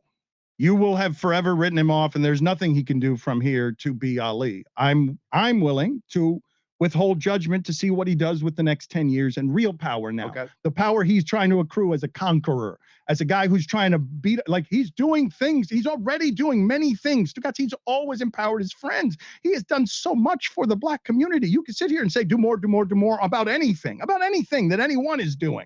You could criticize any human being who's doing anything and say that's not enough. Mother Teresa, I'm sure some people had a problem with her. I'm not asking him to do more. I'm asking him to do it for everyone who needs it. Okay, that's what I'm more, asking. Stugotz. That's more. That's more than he's doing now. That's more. You're asking for more, and better is not good enough. And fine, that you can make that the standard for him. I'm willing to see what he's going to do with the next 15 years. I was disappointed. Stugotz, I'm in exile. Everything we just did is about freedom. Like, I didn't have it, and so we wiggled free. Like, I didn't have it at the end, so we wiggled free. Like, all that matters to me is right there. I saw during the China stuff. I witnessed it. Oh, these aren't people who have actually had to flee oppression. These are people fighting for freedom. On the China LeBron subject, when I saw James Harden doing China's bidding for Fertitta in Houston, they brought him out like a sock puppet with a beard. Just go out there and say you like China. It's enough. And then run back into the shadows. Do you know how offensive it was to me to see everyone sitting out China when we're talking about human rights shit for everybody? Offensive. And LeBron sat it out, and it was infuriating. Like, just bile spitting, infuriating. And now you know why I was gone for 6 weeks instead of 3. And also, I mean, like, James Harden is not just protecting Fertitta there. He's protecting himself. Like, everyone has massive amounts of money to be made. They chose themselves, Chris. Of course. It's the least shocking thing I've ever heard. But also, like, we're underestimating the power here. Like, Jess correctly put in the chat, a couple of weeks ago, John Cena got hit with this. He merely said Taiwan is a country and had to, on his social media channels, put out a video, 1 minute and 10 seconds, apologizing for that, presumably because his movie studio needs to be able to sell movies. Like, the power here is incredible. But I think what a lot of people are asking for from LeBron is 2 things. 1, consistency, and 2, meet that power with your power. And it might just be too much to ask, but it is an extraordinary amount of power that China has here. Consistency. Human beings are not consistent. It'd be nice if morally all of us were along one path all the time in the spirit of being pure. Human beings, not consistent. I would like LeBron to be stronger here. I understand why he's not. I'd like honesty. Hey, can't do it. All the Fortune 500 companies are in bed with Chinese businesses. This is super hard. Can't do it. Got to sit it out. Sorry. Got to sit it out. It's not because I'm against human rights. It's because, like, I'm at the center of a business conflict. But that's not what you're getting. You got everyone retreated into the shadows on this, and it just became a non-issue in this sport that was doing social justice, but was doing it for the employees and the race of that sport, not for what was happening in China. But the optics were kind of bad where you have Daryl Morey, who was unwilling to sit it out, who wanted to jump into that. No, he got in and then he got out and has never spoken of it since. Well, that's true, but he did get in, Dan. Stugotz, trust me on this one subject, okay? Maybe none of the others. On this one subject, right. I've been watching all of the pieces closely, and nobody has gotten my actual opinions on what it is that happened here. All of it, because it's complicated. I saw a bunch of people in America who had been gifted freedom, not having fled to get it. And a bunch of people in America sitting that one out quietly because, well, it's over there. It's not our thing. And as someone who values freedom, 90 miles off our shore, literally throwing your lives to the wind in vessels made of tires because you're trying to get away with desperation. Like, that was the centerpiece of what was happening there. And LeBron had to sit it out because he doesn't have the power to go against everybody in business. Because it's not just the NBA's business that's over there. It's everyone he's doing business with. And so you want him to have that strength. So do I. That'd be great.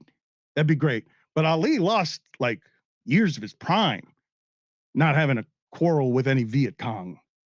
Like, that's the price. That's why we buried Ali at the end with such reverence. That's why he's the original gangster. He was doing better than anyone with Bill Russell and Jim Brown. At the height of the civil rights movement, he was still yelling at the end, shaking.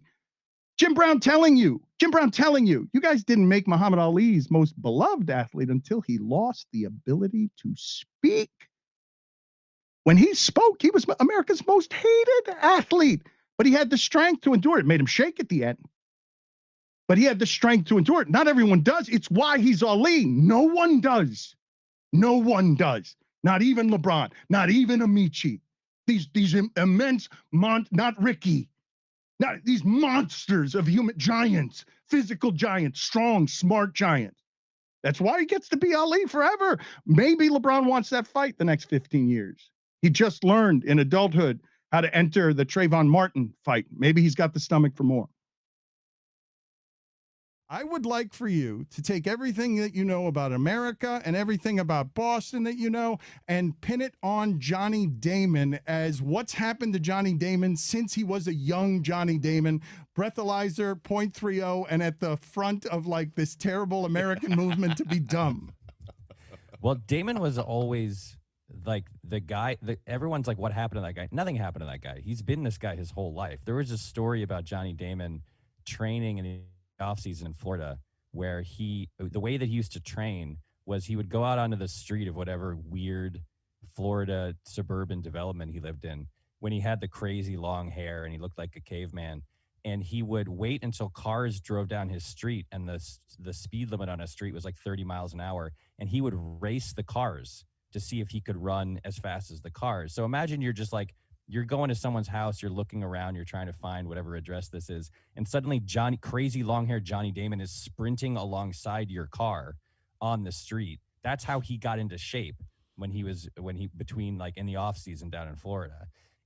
And I mean, he named his autobiography Idiot. I have a signed copy of his autobiography signed to me on my shelf. He called it Idiot. So like he's always been an idiot, sort of proudly.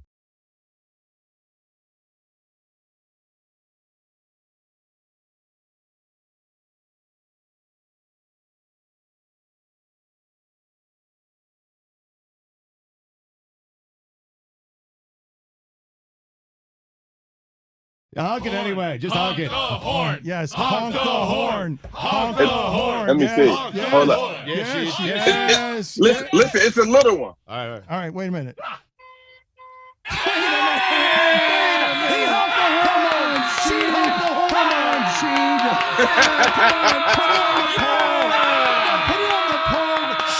Did you expect a better honk from Sheed? I wanted better than that. I got a baby honk. It's like she has a small dog. Come on, Sheed. What kind of honk is that? Give us a man's honk. A man's honk. Come on, Sheed. What is that? You got a teacup Maltese of a honk. Come on, Sheed. What is that? Do it again, Sheed. Oh, man. Do it again. It sounds like a Toyota horn. One more honk. One more honk. I can't hear it. One more honk. Shh. A tiny bicycle horn. A tiny bicycle horn. This is why we left the ESPN.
I hate hats. I find hats to be really uncomfortable. I constantly remove the hat and pull at my hair, scratch at my scalp. I don't like the feeling of wearing hats. Would you put on a hat right now just so I can see what it looks like? Sure. Roy's All right. hat. All right. This one says Yo Mama. This one I can deal with. All right. Let's see. Somebody take a photo because we need this. We're on Chris YouTube. Whittingham, the fancy lad, wear a fancy hat. Yeah. You know, that's not bad. It's not that bad. Yeah, it's a little low on your head. I think it's the glasses. These dad hats, though, like I have a big head. I can't rock these dad hats. That's a cop. He's a cop. Yeah. He is a cop. Yeah. A bad I know my undercover cop. rights. He's the guy who infiltrates a high school. I'm not telling you anything, cop. Yeah, oh my God! I just looked at myself in the picture. I look like a cop. Narc. You really do.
The world, really. And we have Mitch from Indianapolis on the line. He'd like to share with you that he donated to the cause. Welcome aboard, Mitch. Yo. Hello? Hello, Mitch. Yeah. So I ran my credit card for $200 and nothing happened. I ran it for another $300. And now I'm in cam room 174 #B22. It's Terrence and Sheila. And I keep typing in, start to get it on, and nothing's happening. I got $500 in tokens, and nothing's happening. Okay, so you are calling us with a $500 donation. I have on the line here that you made a $500 donation to our cause here. Look, whatever you need to call it, I'm fine with for tax purposes. You call it a donation, whatever. All I know is I got $500 in tokens on this cam room, and I'm looking at this hot little honey and this big buff dude, and I keep typing in, start to get it on, and they're just sitting around smoking a joint. And I got $500 in tokens. Or UIG, is that what this is? Mitch. UIG support? Mitch, I don't understand how it is that this has happened. There seems to be some confusion here. You're on because you made a $500 donation to a cause that it turns out is fraudulent. Man, you got to put that on my credit card. Whatever you got to do. Like when I go to the strip club, they say I was at TK Power Station. Whatever you got to put on my credit card's fine. All I know is I got $500 in tokens. And I'm looking at this dude and this lady smoking a joint, and I keep typing in over and over again, don't you guys want to get it on? And nothing's happening. It's not taking my tokens. So I don't know if you're tech support or how this works, but like I need some action, or if that cam room's broken, point me to one where there's some action. All right, Mitch, I'm sorry for the confusion. I am not IT for some some token cam situation. I am hosting a show here, a podcast, and we are raising money for charity for ALS. And we don't want $500 in tokens. That's not something that we want. We want $500. You can say whatever you're doing. I'm over here, whatever, dancing, square dancing, and running a daycare center. We can all say whatever we're doing. I know what you're doing. You got consenting adults putting on shows. Guys, yes, I got a message from a well-connected person. I love a message. Yes. I don't like a good message. From a well-connected person, nonetheless. The best kind. Put it on the poll. Put it on the poll at Batard Show. Is there anything better than a message from a well-connected person? I think of Chris Whittingham getting a message in a bottle. Does anybody else? Think that? I was Do they delivered do a those telegram. anymore? Do they do those anymore? A message in a bottle, just washing up on a shore. Let's send one out. Put it on the poll. Let's do that. You prepare it, and I'll send you out to the ocean to do it Damn right it. now. At Batard Show. I need Chris for this anecdote, though. Are we still doing messages in a bottle? Okay, so I got a message from someone who is somewhat in charge of the American Century Championship, which is the golf tournament in Lake Tahoe every year. The one that friend of the program, Marty Fish, won last year. The one there, Steph Curry and Patrick Mahomes and Tony Romo and all the best celebrity golfers attend. And in that message, the show has been offered 2 spots.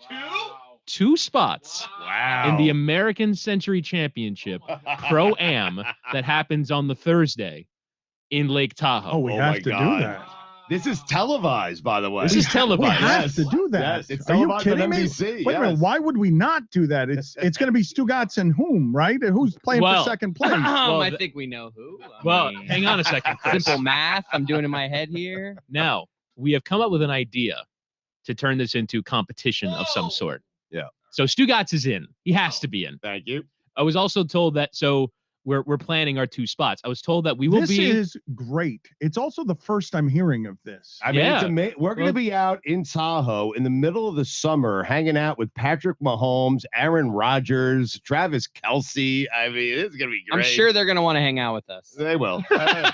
Rodgers will. Yeah, Stugotz is saying, they will. We're still waiting for Kelce to call us during the 24-hour marathon. He had his tooth pulled, and then for some reason, we didn't want him on at 8 a.m. the next morning. I don't know what to tell you. Because you weren't in any of the meetings. There was we had planning. lots of guests planned. Yes, you weren't in any of the meetings.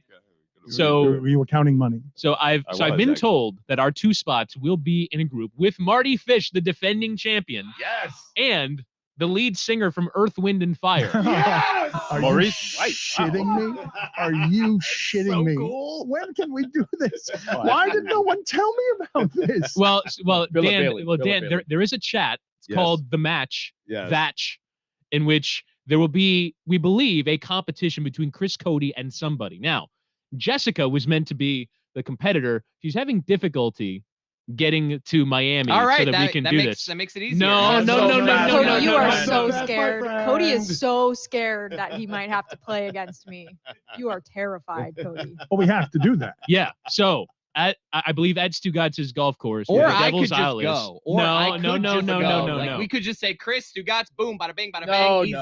Dan, No? here's the deal. We got these invites, and we agreed that I would go and I would play, and now we want to have a play-in game for the second invite. So the original idea was to have Whittingham call this at my course, right? And we have all the guys at individual holes. Chris goes to Roy at 18, okay? Let's go to Roy on 16. I mean, we got to do this on YouTube. No. And Mike is covering the legendary 11th hole where he stuck the driver. You know, he'll be like Jack Nicklaus at the Masters, where like he hits the ceremonial first shot. He'll hit the ceremonial first shot at the Devil's Isle. Yeah, 2 feet from the cup. We'll put a flag. We'll say Mike Ryan hit it here. You have to hit it inside of Mike Ryan. If you do, you get a prize. I mean, it's gonna be. Realize how difficult it is to shoot a golf tournament? Like we're gonna be out there with like one phone. There's and, like one, 147 cameras in a golf tournament. We can have the tracker where the ball gets tracked. The tracer. What I think we should do, and I'm hearing this for the first time, but this would be the centerpiece. We go live broadcast with whatever. We just ran around with your FaceTime. It's like we have a handful of people who work for Metal Arc Media out there, and who are the competitors? It's Chris Cody's a very good golfer. Chris Cody is an exceptional golfer. We were going to put him against Smetty, but Smetty doesn't seem like, I don't think this is going to work out because she's up in New York. We need to do it down here. So we were thinking dad versus son for the second spot. I mean, what do you mean? Who? Greg Cody. Greg Cody versus who? Like versus Chris Cody for the play-in. He hasn't beat me since '99. Okay, yeah, that wouldn't be much of a match. No, but we have you can assign a handicap. You can give it strokes. Chris could just go. No, you got to earn your way in, pal. Earn your way in. I think we have Cody play at Stugotz's course and I play at a course here, and I'll just send you guys a picture of my scorecard when I'm done. And the winner gets to go to Tahoe. That's a heady play, a Smetty play. And then she shows you. Look, if we're doing this, this is a competition to see who the second best golfer is. This is not we're giving X amount of strokes here. We're making this. This is not this. Okay, we can do that separately. This is to see who's the second best golfer on this damn show. Here's where it all got unhinged in the group chat. I made the suggestion that Greg Cody takes all putts inside of 5 feet for Chris. He ain't putting shit for me. I am putting my own putts. This is serious. I love how afraid Chris is that he might not be able to go. This Confidently is like really afraid. high drama. Confidently afraid. Yeah, but Chris, here's the problem. In the group text, you set yourself up for this because you sent us the celebrity guest list and you said, I don't belong I mean, here. it's ridiculous that I would be on that list. So Mike Ryan pounced. The second you sent that, he responded, you're right. You don't belong. Play-in game. You and Smetty. And so, from the beyond? This is before he died. It's just pre-death. Okay. Yeah, it's the last conversation. It's his dying words. Is you got to earn your way in. Put it on the poll, please, at Le Batard Show. Can you be confidently afraid? So we left the worldwide leader in sports for the freedom to show you Chris Cody's ass crack. That's right. Long ass crack. Very white ass crack. Freckled, long. Black. Not that freckled, oddly enough. Very long. If you want him to not get fired again, because you have yet to go out to the ocean with a message in a bottle, you have yet to do your job correctly today in any way. I'm writing the message. I can't put it in the ocean. Get out of it. here. Okay. Leave. Yeah, but we needed him. Leave. No, we don't need him. No, just for that. No, I didn't need him for anything. I don't know why we left ESPN. I got for a good him. message. It was Do you pee in pool? A terrible decision. Did he actually assist you as your assistant? No, he didn't do shit for me. He's done nothing but make me build a company around that long ass crack. Do we have a glass bottle? Because a plastic bottle, I don't want to put plastic in the ocean. Ooh, So we got to figure that out as well. I just thought the idea that the bottle, he's going to throw it out, it's just going to keep coming back. Right, because there's a giant current in the ocean right now. Where's it going to go? So I just want the audience to know, though, if you don't want him to get fired again, because he's certainly trending that way. If you don't want him to get fired again, you need to support Cinephile, which is going to debut in its new form beginning tomorrow. Please keep me employed, please. So tell the people what it is that you're doing with Adnan. We got some work to do with Adnan. He's a bit of a yammer. I know. Takes one to know one. I've been one this week. He's a bit of a yammer. How do we get him reined in? Because that podcast would have been successful long before now if people had heard how good this man is on the subject of movies and didn't get tired of him turning their faces into a speed bag. We are going to infiltrate him with Le Batard Show people. He doesn't really know this, so I don't think he listens. He's got a lot of stuff going on, so I assume he's not going to hear this. We are going to infiltrate him with every single person you could imagine in the Le Batard Show world. He wants to do his movie things. He's going to do it. He's great at it. Nobody can break down and review a movie. Yeah, I heard. Yeah, Cinephobe, you think you're good at this?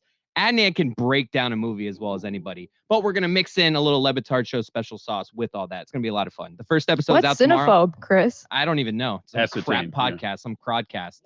Wow. What? That's right. No, well, there's a war out here right now. Hey, You think you're going to have multiple movie podcasts in this network and not think that there's a war going to start, Dan? A war is starting. Okay, if you say so. Doesn't competition bring out the best in everyone? I mean, of course. Nothing says a fight like Chris Cody and Adnan Virk. Okay, I want you to visualize that. That's the team I want to go into battle with in the foxhole. Adnan and Cody. But you're afraid to fight for your spot at the match play. Just please subscribe to that podcast. Listen to it. Please support me. Keep me employed. Andy Dalton's going to be there. The Red Rifle. I was trying to get us in a group with Canelo, but that one didn't quite work out. I can't believe we're going to be allowed to do this. That Stugotz is going to be unleashed against across a legitimate golf tournament. We've been trying to get him to do shit like this forever. I'm not joking. They approached me a couple of times when we were at ESPN, and I asked ESPN, and they were like, "Nah." Really? Well, because it's on NBC. I mean. Oh, all right. Well, this is okay. Let's celebrate freedom. Stugotz is going to be unleashed on Tony Romo. You talk about he's going to get stuck in Romo's ass crack. Like you're gonna hear from Stugotz muffled from Tony Romo's ass crack because he's just gonna be, hey Tony, want to do a show together? We can go to business and we can go into business together. You get $20 million, 60-40 my way. Speaking of asses, Larry Fitzgerald gonna be there. Whoa! Will you dare go up for us and squeeze his ass on behalf of the show and equality in 2021? Sure. That isn't any kind of, sexual assault. It's just what old women do to Larry Fitzgerald when he's standing in the street. They feel the comfort of that's just too sweet an ass. I need to squeeze it. So we were, Okay. So we're going back and forth on how we're going to handle this and who's going to be where. And one of the questions I was asked, speaking of ascertain, is can you ascertain for us the level of celebrity that we can get here? And so I go to this contact that reached out to me, a friend of mine at NBC, and he was like, yeah, you're probably not getting in with Romo. I'm like, I you know what? I think if with enough Stugotz calls, we might have been able to do it, but there are apparently some very important people over at American Century and at Lake Tahoe that must play with Tony Romo. If Stugotz can get in there, it doesn't have to be to play with Tony Romo. If he can just get in there to urinate on the proceedings, because we're broadcasting live from Lake Tahoe, pure white snow, like we're talking about. If you can get in there and just urinate on the place, if he can get in there and just start trying to get close to Romo or doing press conferences with Romo, because Romo's going to have to be doing that stuff. Do I have to urinate? Can I just bother him? I mean, yeah, it's the same thing. You just bring your General Yellow, whether it's urine or nicotine, over to the proceeding. You guys saw he was late for this live segment because he was smoking heaters in the parking lot, right? That is not true. You said you went to get candy. We've got trays of candy out there. No, I went to the other room, a little morning candy. Mandy, how about that, Dan? You're trying to steal Chris Cody's popularity. You're invading his corner. Gimmick proud. By the way, I found a glass bottle. It's a bottle of Dom Perignon. I think someone dropped this off for our celebration. We didn't drink it. This is the only thing. That's mine. That's mine, Chris. Is it empty? Can you just? It's full. We could probably knock it out. Let's drink this thing, and then we can send it out to sea. Am I right? Now? Yeah. I mean, right now. You're gonna drink itself. You know what happened there? I saw when that got here. It was so weird. I don't understand the corridors of power. I really don't. That's Skipper's. Somebody just two valets came up I think here. he's cool with it. Yeah, he's cool. Yeah, with go it. ahead. Open it up and let's drink it. How expensive is that bottle? It's a lot. It's actually mine. Can we just keep that in the studio? We have another one. Back? We have another one. It's not yours. Somebody brought two. Two valets came by. Look, I don't understand this world. I don't. Two people showed up with Dom Perignon. And they were like valet. I don't know who they were. They got two security. Here's Dom Perignon. Congratulations. So, Chris, we should drink this together right now, live on television, to celebrate everything that's happened with us. And then you should take that bottle and get arrested for throwing it into an ecosystem that causes climate change. I don't feel like we have the appropriate china to drink champagne. All we have is like plastic Dixie cups out there. Even better. Thank you, Roy. Let's all. Oh man, Jessica's furious right now. She is jealous. You should be jealous. The show didn't feel the same in New York that it feels down here, correct? No, I'm trying to move, Dan. This is the hottest real estate market in 20 years. Everyone's moving to Miami Beach right now. How was that the other day looking for places? Was it any good or was it pressurized and tortured because Meadowlark Media is not paying you enough? It was difficult. I mean, not because Meadowlark Media is not paying me enough, but because there are no apartments on the market right now, Dan. Nothing? They're all taken. I'm attempting to buy in this market right now, and within 3 months, it is flipped. Like, I cannot find anything in this market right now. Dan, I am telling you. But he's my broker. So, like, what am I supposed to do? If he can't find anything, how am I supposed to find anything? I am telling you guys, almost on a daily basis, people are knocking on my door asking me how much for your house. Like, name the price. And there's nowhere to move, though. There's no inventory. So what are you going to do? Are we popping bottles here? Yes, yes. Go ahead and do that here. Get the sound on Are air. we allowed to do this? I don't know if we're allowed to do this. That was not that loud, but here we go. Bottoms up, everybody. All right. Thank you for. What time is it? It's 11 a.m. We are live on 5 o'clock somewhere. Am I right? It's our Friday, Dano. It is. It is. It's the rare Thursday that feels like a Friday. Now who's stealing bits? It's a Friday. He's going to keep doing that, Chris. The more popular it gets for you, the more he's going to want of it. Like, oh, a bit works over there. Can I have it? Yeah. I don't have all the bits already. Can I have that one too? I'm just trying to help him out when he misses that's on all. one. That's all you were doing. Helpful yes, hand. Yes, man. thank you, Stugotz, for all your unselfishness. You are Brother Teresa. You guys want some? Yes, please bring it in here. Coffee in the morning, boys. Oh, that's a good nose. It smells way too much like champagne in here for 11 a.m.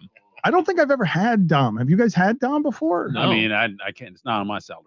Okay, so we are stealing the CEO's Dom. We did not ask for permission. I don't think any of this is allowed. It's a dangerous game, man. It really is, but he's got another bottle, so I suppose that he will be fine with this at some point. Even though we're drinking champagne out of Dixie cups, you still do it with pinky out, right? Yeah. Yeah. I don't really want champagne right now. I gotta be honest. Man, you better drink that. I will drink. Dan is our leader. Do you want to cheer? Do you want to do a toast here while we have champagne in a Dixie cup?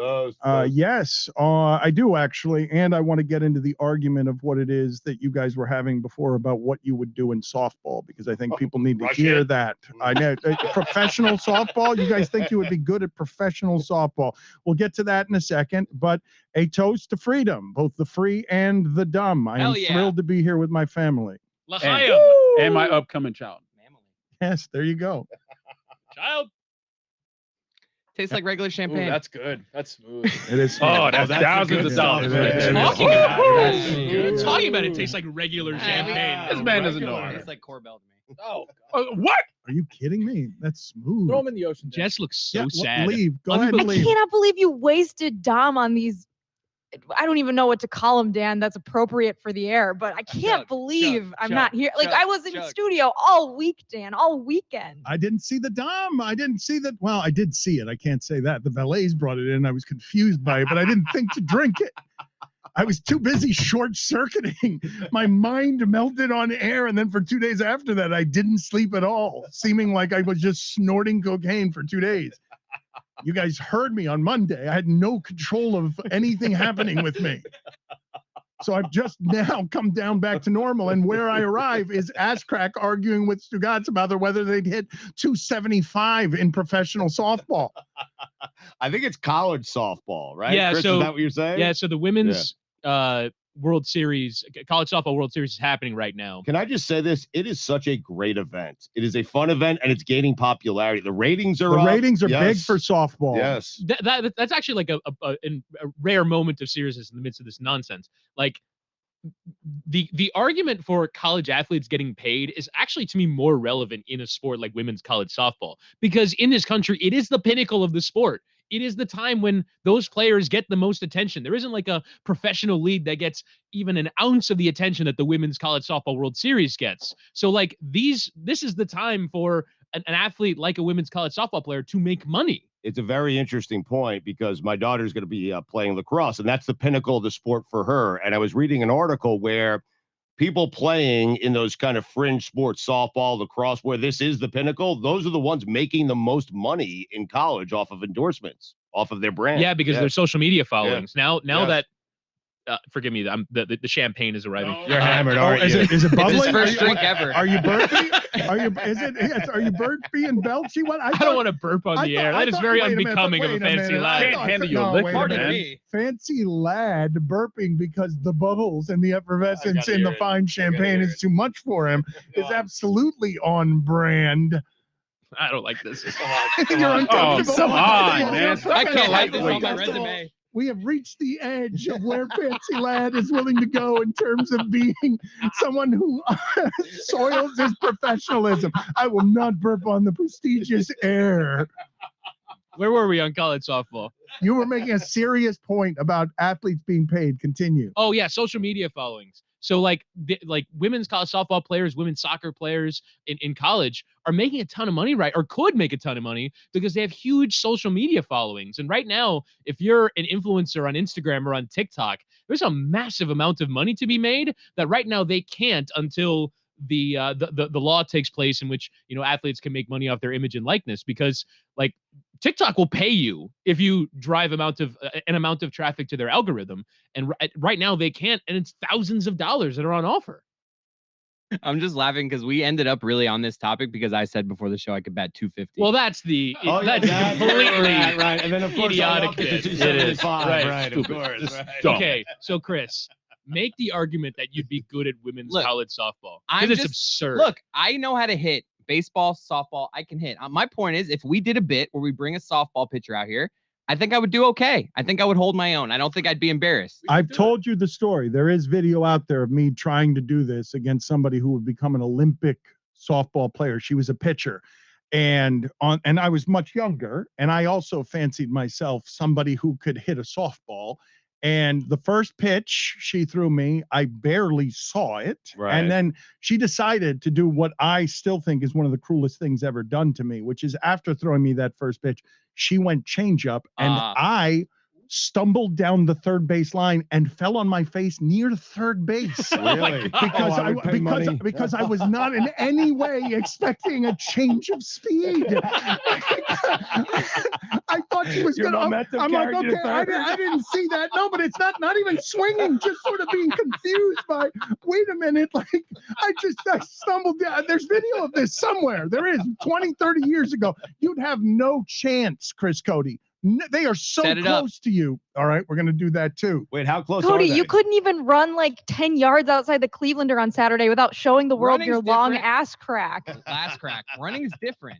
And he won the race. I mean, that's it. Chris Cody singled off of Matt Latos in high school. Yeah. Matt Latos, a major league pitcher. He's very proud of this. I went to the batting cages like less than a month ago, and I was hitting like 85-mile-an-hour pitch. Like I can make contact. I'm not saying I'm going to bat 300, but I can, get the hands through the zone. Well, you said Still 250. There. You said 250. I'm just saying, there's no real way to track batting average if we're doing a bit like that. Sorry, getting emotional. That's all right. Champagne. And I said 275. I'm with Chris on this, Dad. I'm not saying that I would, listen, I'm sure I'm going to strike out. I'm sure I'm going to get a lot of outs, but I also know I'll get a couple of hacks and a couple of hits. I don't. I don't like my ally here. I don't like my ally here. If you put one right down Broadway, man, I'm telling you. Right down Broadway. Yep.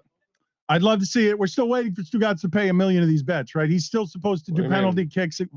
PKs.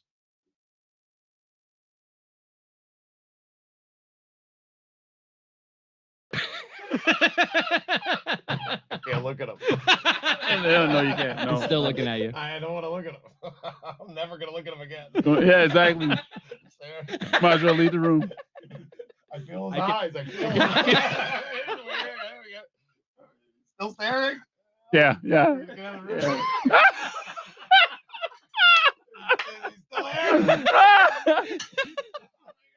Even if he closes the door, you can still feel it. Chris, you get out of here. Oh, what? Me? No, this is, hold on. I'm getting to him. With the note in the bottle? I want the payoff. Fill me up. Fill up my cup. Get rid of everything that's left in there and take a walk. We finished the bottle. Uh-oh. Come on. You finished the bottle. You guys finished the bottle? I mean, these champagne things. You took half the bottle. We shared it amongst the room. There's another one. We'll open it. No, get out of here. Oh, no. Get out of here with the note. I want the video payoff of you doing that. But I got something for you, Stugotz. Yeah, I ain't going to look at you. Go ahead. Fire away. Roy, it is now time with Freedom to set up all this stuff that is owed, right? He should do the penalty kick. I don't even remember who the goaltender was. He thought he was going to make 1 of 10 or 6 of 10 or something ridiculous against an MLS goalie. We need to do that now that we can. No liabilities, no anything. We got to rope Stugotz into some of the promises from the past so that the lies can be unearthed in front of everybody. The keeper could be a dead Mike Ryan. He still wouldn't hit as many shots as he said he would hit. I think it was the Miami FC keeper at the time. Yeah. Am I saying that right? Yes. I was a lot younger than Dan, so I feel like maybe 4 to 10 is probably. You weren't a lot younger. It was like 7 years ago. So if you want to make it 5 out of 10, that's fine. I thought it was 8 out of 10. You were doing some ridiculous thing like I would make a bunch of penalty kicks. I think it was 8 out of 10. I'd be willing to do it, and I will still stand by this. 6 out of 10. How about that? Okay? You're out of your mind. Totally out of your mind. That you would be able. I think we perpetually underestimate how good these people are at the things that they do at the height of competition, where they're not in softball, but in other places. The fight is literally over money and livelihoods among competitionaholics. That's how you get to what's happening with Garrett Cole. These people can't turn it off. Competitionaholics are going to competitionaholic. And it's going to go through the pharmacy and the gray areas and everything else, and we're going to rail and shake our fists. But part of what's happening there, Stugotz, is absolutely, even you, an expert who's been studying this for 30 years, has absolutely no idea how good these people actually are at the things that they're doing. You still think of it as games, and I could do that, even though you're a 48-year-old bum.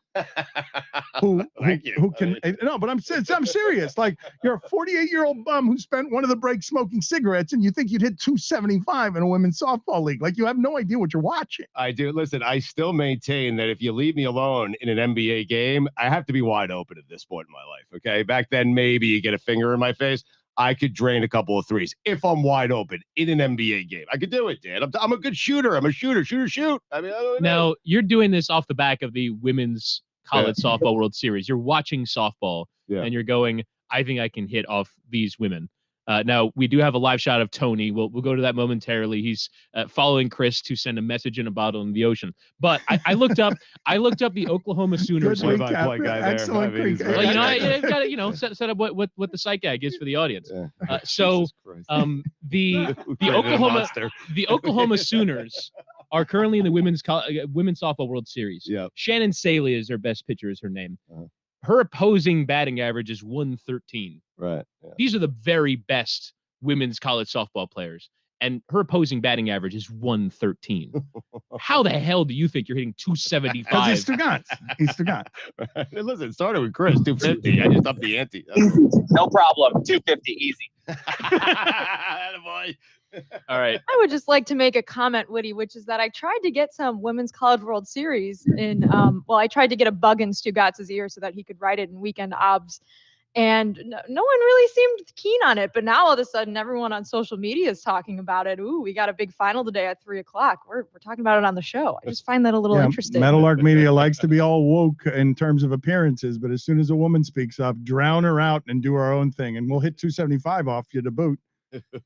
That's how we do it around here in the name of equality. It's not only like you can't talk about it when you want to talk about it, lady. When we talk about it, watch us hit 275 against the very best in the world. Woody looks so pissed. I don't know if you saw the letter, but the letter says, "Do you pee in pools?" That's going to be the letter in the bottom. Okay. It's currently being showed to the camera. Do you pee in pools? Okay, message in a bottle. Somebody's going to get it, think that someone is stranded on an island somewhere, needs rescue, is going to open it up and be like, wow, someone littered to ask me whether or not I pee in pools. Very good. It's a very tight wind that's required. Oh, there he is. Message is in the bottle. You're so excited to get any sort of no communication from the outside. Right? Oh, my God. A bottle from another time. Is this bottle 100 years old? Is it a bottle that involves actual pirates? What is arriving on my shores? Has it been at sea for 300 years? Instead, it's gonna waft down the beach like 4 blocks and end up on shore, and somebody's gonna pick it up and be like, really? Somebody's a litterer like this that just throws bottles into the ocean? Chris Cody has the most confident strut. Yes, he does. What? Putting glassware into the ocean? Yeah, probably. Take all those easy. Putting anything on the beach is illegal. Cody's gonna get arrested, Dan. This is a liability Well, issue. you know what's funny about this? This is why I'm happy, Jess, that corporate's not around here, because of all the funny things that happened during the 24-hour marathon, one of them is not just that Stugotz didn't take care of his hour and didn't plan anything and just let Adnan talk. But beyond that, it was the only hour where anything illegal was done because Adnan's not supposed to be on the phone on FaceTime. Like, so in terms of actual illegal, only Stugotz did that during his hour. And that is perfectly for symbolic. glorious content. Yes, of course, because content comes first at every turn. But yes, his laziness birthed not just lazy immorality, also illegality, as the executive saw him work for the first time. And in the first 5 hours, he does something illegal. And not just him illegal. Chris just high-fived a patron of the beach. Of course he did. It's got some swagger in it. He's got some swagger. He's got such a great strut. He does. Chris like patron, get over yourself. Chris, This isn't the Masters, Whittingham. You don't have to call them patrons. Chris, give us some play-by-play. Can he hear us, Tony, or do you want to give us some play-by-play? Who can hear me out there? Nobody, apparently. He appears to have lost his video. That's generally All not right, we ideal. will go back to them in short order here. If you can hear me, just know that I'm sorry. In the interim, we have other Tony, things Tony, to unmute talk yourself. about. Tony, there we go. Guys, we're back. We're here by the lifeguard stand. Chris Cody's very excited. There's a lot of people around. They're going to watch him throw a bottle into the ocean, which is illegal, obviously. Why are those people around? What is happening? Just there are people around Because they're going to the beach. Going to the beach. Okay. I didn't know whether a crowd had gathered around Chris Cody as this dramatic moment escalated on YouTube and people had flooded out to the beach to be near him. Tony did paint that picture. He kind of did. I didn't know one way or the other. So there are legions of people are gathering around Chris, putting ahead, a message Tony. in a bottle. There's about 11 people around. All right, give us the play-by-play here. He's got to go into the water a little bit though, and throw it out over it's Castaway. You got to throw it over the. I mean, I don't know if we should do that. I don't know because again, putting glass in the ocean is not environmentally friendly. But wait a minute, is it not a message in a bottle? I know we're doing it for a spoof, but it's just going to end up back on the shore. I'm there every morning. I see those poor government people who are picking up all manner of trash because for some reason everyone thinks it's okay out there to just dump their trash in the ocean. Do we not think that this bottle is going to club a baby turtle or something and kill it? I'm a little afraid Or right now perhaps for all the life in the ocean. Now here we are again. This is how the liabilities. This is how corporate. This is how corporate invades. This is how it works. Here we are again. And he wants to launch it like a quarterback. I mean, can you call our COO? Can you call our CFO? Can you call somebody and tell them, is this allowed? We're breaking the law on YouTube. Let me call Bimmel. And we're calling Bimmel. Oh, for the love of God. We're not going to be able to do anything around here. But every day, on the air. every day we're going to stumble into something, some garbage. You're going to put us on live television. Something's going to happen that's going to be illegal. It's going to be immoral. We're going to kill the environment in the name of creativity. What do you want me to talk about? You want me to talk about Mayweather and Paul? The Suns are up 2-0. Chris Paul crushed it last night. He's on his way to putting it in Stugotz's face. Yeah, no, he's not. By the way, he has to win a title to do that. Would they be the most unlikely team in that sport to ever win a title? If you go from the start of the season, maybe, yeah. Ever. Not start of season, last season. Like Stugotz has been saying, Chris Paul loser, and in the bubble they were 8-0. They couldn't be stopped. They had Chris Paul, and all of a sudden, whoa, can that team win everything? Well, hold on, guys. First off, they're up 2-0. All they did was win 2 home games, and it's the Eastern Conference semifinals. He's got a ways to go. That's all Chris the Nets Paul. did, and you already crowned them champions. They did that because they're good. Okay, but I mean, so are they're the great. Suns. So are the Suns. Not that good. The Suns are really good. Dan, I doubt they get out of the West. I mean, Utah's really good. The Suns are really good too. I would guess it would be like the Pistons beating the Lakers. No, but people thought that the Pistons were good. It's just they didn't think they could overcome the Lakers. I think the argument can be made that this Suns team would be the most surprising team in the history of that sport. I mean, they were like a historic embarrassment. I think it was Kevin Arnovitz who wrote a piece on them 2 years ago. It was they had goats in the office. It was a complete embarrassment from top to bottom.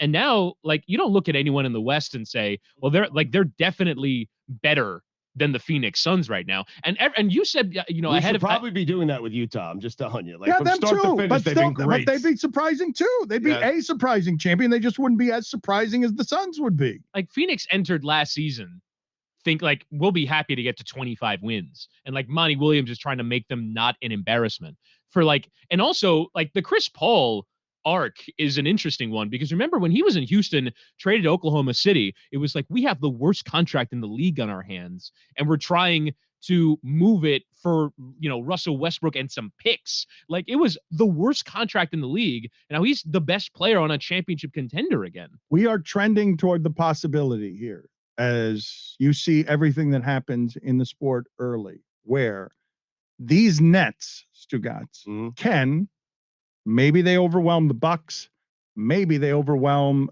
the Sixers because Embiid is not quite right, or they're just overwhelming and they get to the finals, and you will have set up for you whether defense matters or not against Utah and defensive player of the year for the third time, Rudy Gobert, or can the Nets just be so overwhelming that it doesn't matter if you're top 10 in offense and defense. We're going to be so overwhelming at offense that it doesn't matter. We're trending that way because you might have the Suns and the Jazz be what the Mavericks were to the LeBron, Wade, Bosh Heat, where nobody thinks they can actually win. And then and furthermore, the Nets steamroll through the playoffs, and then you're actually meeting the best of teams, where you're meeting the Jazz or the Suns with all of the talent in the world. They're just so overwhelming, Dan. Without James Harden, they've averaged 122 points per game in the series. But that's to me where it gets interesting, and Harden is going to be out. Yes, Chris. Can you guys quit yammering? It's hot as shit out here. Well, did we get approval from Bimmel on whether you're allowed to do this or not? Let's just do it, man. Let's go. It's a pirate ship. Arr! Yeah, all right, there he is. Arr, you want me to bury this thing? I could just bury it. Ass crack over there. Yes, please. Let's do more irresponsible things. Why shouldn't we? Yes, because Dan has to deal with the aftermath. Yes, because I was up for 2 straight days the last time we just did it. The opposite of Nike. I'm talking to executives for 2 days over a fucking pepper. Yeah, let's just do it again. Please. I just got a message from Bimmel that he is on a top tier call right now, so he's unavailable. Wow. For 10 DraftKings minutes. liked how sticky those chicken wings videos are. Like they're like, oh, we've never seen engagement like that before. Hey, don't do that again. Wait, the liability chicken issues. wings did that? Yeah, really? Yes, they've never seen engagement like that. A chicken wing video. On me nearly dying eating chicken wings. It was more Chris Cody's disgusting face and close-ups. Yeah, of that it. close-up was quite something.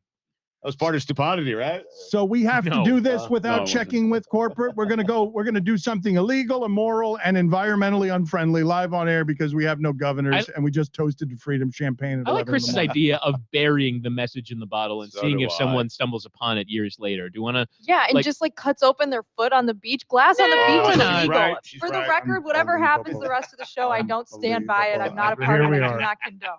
We can't do anything around here anymore. We can't do anything. Everything has consequences. We can't. Hey, let's ask Bimmel. Would he rather me do this or eat a pepper? Oh God.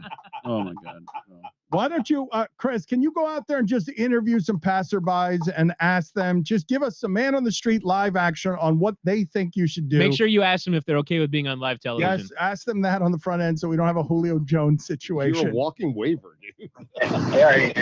We have there's so much here, so much liability. Tell them we're live on the air because we're in this new space that's technically, not broadcast on mainstream media, but is on YouTube. I don't know what the rules are here. We're free. We're dumb. We just drank champagne in the morning. I just had 2 cups of champagne. I think I'm going to pay for this later. 3 o'clock nap is on the way. Lightweight over here, man. Oh, Dorito breath over there. Talking. You're going to have a tryptophan nap because you've eaten everything that got left behind after that party. We go live to Chris Cody. Chris, what's the status on getting some passersby to join us here? If I throw this thing, it's probably coming right back at me. But I have an important message. Chris, tell them they're live on air, please. Tell them they're live on the air. I'm live on a TV show right now. You guys aren't, but yeah. Hi. Ask them their permission. Ask them their permission. Ask Chris. Ask them their permission. We're good. We're good. All right, we're good. I think I should do it. They don't think you should do it? Ask them if they nobody does. Ask them if they pee in pools. Ask them if they pee in pools. Now I feel awkward. Thank you for making me do that. You're welcome. All right, now we need the payoff again. Where are we going to get the payoff? Everyone's telling you not to do this. The last time everyone told us not to do this, the company almost went bankrupt with liability issues. So everyone's advising, but we need the payoff. Where's the payoff? What if we put the message in the bottle in the Clevelander pool? Yes. And that's the payoff. And then someone in the Clevelander pool thinks that they've found a free bottle of champagne. Now Chris is digging the hole. All right, we're going to leave the message in the bottle in the ocean. via a hole in the ground. So somebody's going to step on glass. Or high tide will take it back out. Dig deep. I mean, Chris walks into the ocean holding the bottle. I think that is the only course of action. He just keeps walking, and then we get the payoff for both bits. One from earlier in the show. Yes, thank you, Jessica. That's it. That's right.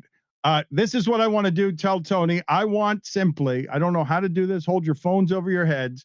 I want Chris to keep walking into the sea until the bottle disappears, and it looks, for the televised audience, it looks like Chris Cote has drowned, and his last act was to die on behalf of content for the show. We only have one towel here, though. That's my question, and that towel is used to dry up tequila that you spilled on the floor the other day. We're in a hotel. Okay, We've got all right, a bunch of towels around here. All right, we're good. You're hammered, He can take his shirt off. No, So he like will never do I'll that. crack He will again. never do that. He will never take his shirt off. Chris, go ahead and walk into the ocean. Tony, you film it best you can. Give us as much Message in a bottle in hand. Yes, message Tony, in a he bottle. said you're walking into the ocean. Wait a second. That's not what I heard. no, I'd love to see Tony walk into the ocean. I mean, Chris, do it with your shirt off. Go ahead. With your Go. shirt off. You would love him. Oily and sexy. Actually, Tony, do that. Tony, you walk Tony, in. actually, let's do this. Let's do it for both of them, okay? I want Chris to walk in the ocean so we can laugh at him, and I want you to walk out of the ocean so Stugotz can ogle you and live his every fantasy. That guy can have a shirt off. Why can't I? Exactly. All right, Chris, you're gonna do it, right? No, Tony, you're doing it now. Tony, Both get of your ass them. in the ocean. Both of them Both have of to them, do but it. someone's Yes, got to hold the camera. I know. That's why Chris needs to go first and then come out, and then I see. Tony's Okay. got to help us. All right. Chaos do you need? I just two all here, of them.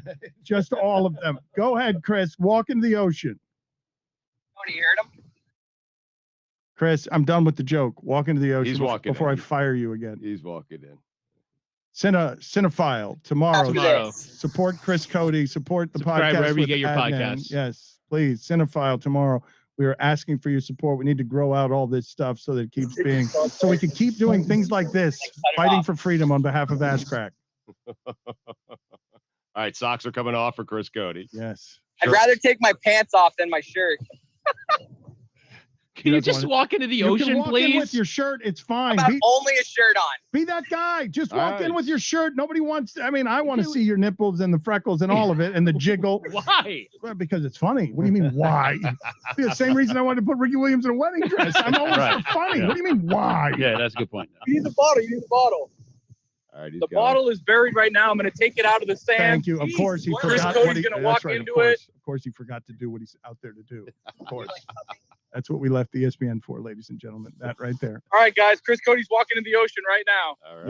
Yes, and let's see the payoff. Let's just all stand back and see the payoff here. And then we'll just say cut, and then we'll get to the erotica. What? Oh, Tony, yeah. Oh, yeah, that's right. Yeah. It seems like he's not going any further than this, guys. No, keep going. I understand why you wouldn't understand Oh, erotica. whoa. Your sexuality is just Oh my fancy. God! He just kicked water at me. That's not the payoff. No, keep that's not the going. payoff. That's You not have the to payoff. walk Push in. out your ass. No, that's I mean, come on, you can't talk to your just boss that way. go. I mean, what are you doing? You got to What's the go matter and get with us the him? payoff. Which part of this are you not understanding? Now he knows what Cape feels like now. I'll give you a payoff. Go What ahead. does that mean? Go ahead. ESPN, Yes, give us one. Yes. ESPN gave us a Hey. payoff. ESPN gave us a payoff so we would have the freedom to do this. And you're not doing Thing it. in the ocean if we don't cut the break right now. No, you're not throwing it into No, the don't ocean. throw it in the ocean. No. Get in No. trouble, Just man. walk in, man. Just walk in. We have towels for Walk you. in until your head is under the water and then walk back and so we can get to the erotica. I quit. No. Oh my God! He Wow. quits. Oh wow! What a No, coward. no. What a coward. Really? Can you not swim? Is that part of the problem? Do you not know how to swim? Like, what are we doing? Are we going to drown you live on air and have the liability? Is that what's going to happen? Correct. Why are you Why so do- afraid to just walk into the damn ocean? Just go. All right, when do you come walk into the ocean? He I didn't- will. He didn't do anything All right, wrong. Billy. You know what? I'll I'm, be out I'm, there too. I'm going to do it. What? I'm What? gonna What? You're gonna walk into Oh, the ocean. my God. Oh my God! Oh, my Dan God. is Oh my going- God. There he goes. There he Dan's gonna goes. walk into the ocean. All right, Chris. Just so we're clear, because we're not certain what you can hear. Should I maybe jump in? Should I go in? I would I probably. mean, he's on his way now. I'd probably You should like do it wait for him before- with open arms in the ocean. Wait, guys, if Dan is the first one to go in, there's a good. I mean, Chris is running the risk of getting fired here. Like Dan, Yeah, this is yeah. not what Dan's supposed to be doing. Or Dan's going to throw him in the ocean. Right. Well, he already quit, so Yeah, that's true. Right. So Chris, I would suggest, okay, just knowing Dan the way I know him, okay, because he's upset with you, I would suggest that you walk into that water right now before he gets there. That would be my suggestion to you. Thank you, Stugotz. Okay. He's coming in there like a bull. I mean, Chris, I'll be there in a second. Like he's sprinting. Oh my God, is that him? I think I see him all the way down the beach, guys. Oh God. Oh God, it's getting his make or break time right now for Chris Cody. yeah, this is Cody, you got to get in. Chris is playing a dangerous game right now. This is a game Perhaps they the can't most win. dangerous. Yes. For some reason, There's I want to. people already in the water. Right. Chris Cody's actually taking Here his we go. penalty. Oh my God, he's in boxers. Get the Oh my bottle. God.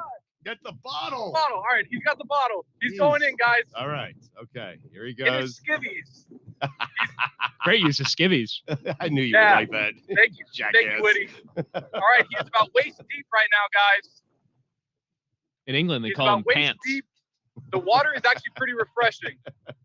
Cody's in his pants right now. They call you Oss. Oh, wow. It actually seems to be pretty shallow out Yeah, today. it's shallow. Chris So has he's really still got to waist go deep there in order Yeah. to fully submerge himself in the water. How far out do you Yeah. think he is right now? How close is Maybe a Dan little to bit you, of a Tony? Sandbar. He's about waist high, right, Tony? Yeah, he's about waist high. The problem is it's about waist high for about a mile. So Oh, he may man. be walking for a little bit. Oh man. 'Cause he's got one of those sandbars out there, so he's not Yeah. getting it. At this point, he's got to like fall down, you know, Right. like Yeah, Mm. it's still about waist high. Oh, I hope Dan just starts running right Oh into God, that Dan's shit. on his way. I Oh, see boy. Dan right now. Oh no! Oh, no. Dan, get us a Turn shot around. of Dan. Get us a shot of Dan.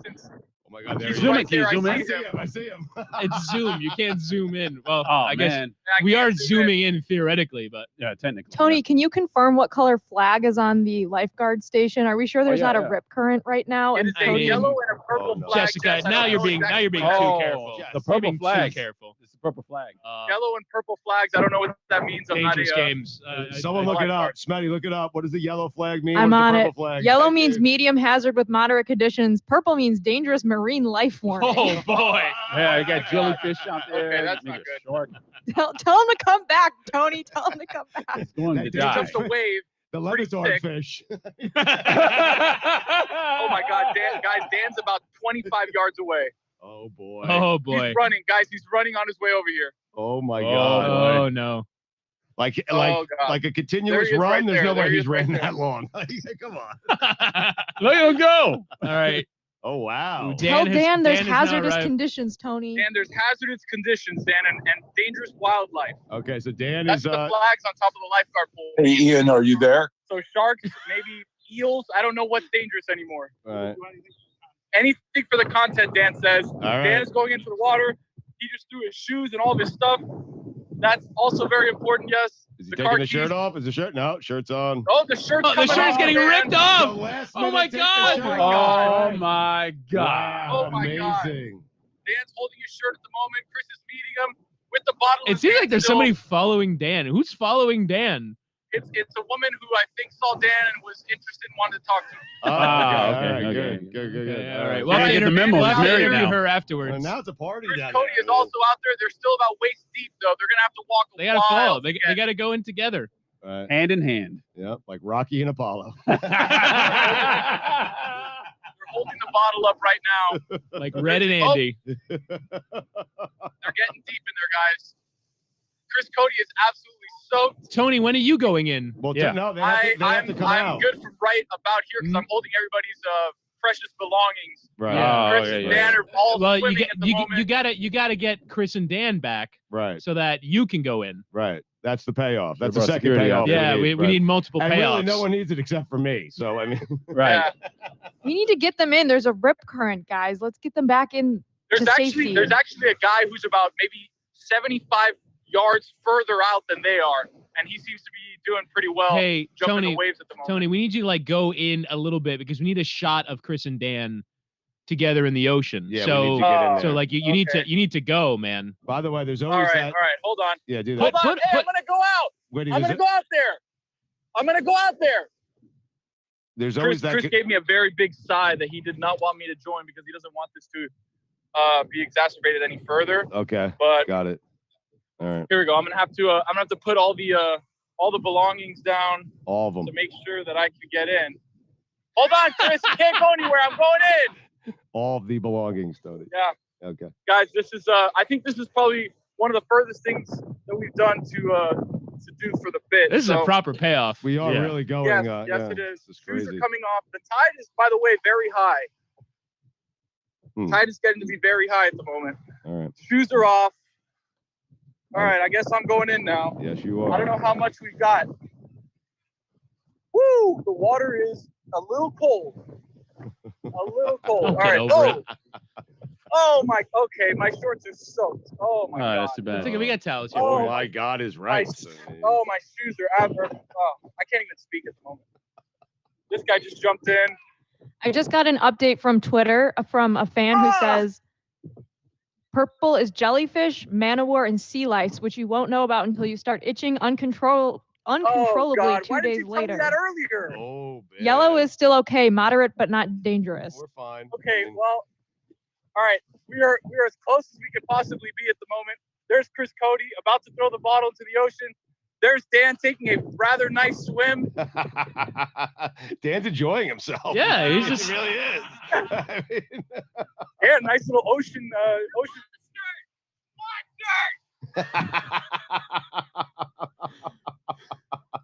You know the hippos love the water. Can't actually throw. It's like touching the. Oh God! No! What's the matter with No! him? Couple of hippos cutting it up. Also, there's jellyfish warnings. We might need to go back. Run for your lives. Is this a good enough payoff, guys? We got the payoff.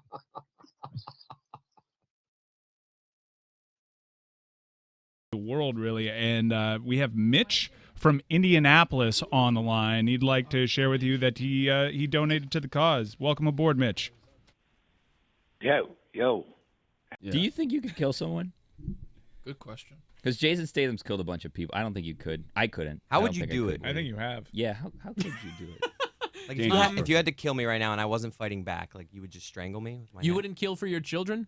Wow. I mean, of course. Now there's stakes. I have to say yes to that. But Wait, now you're that's- killing people's children. No, but what I'm saying, no, but what You I'm guys see saying this? is, You guys no, look but at what I'm this? saying You hear is this? everyone says that they won't kill, Mm-hmm.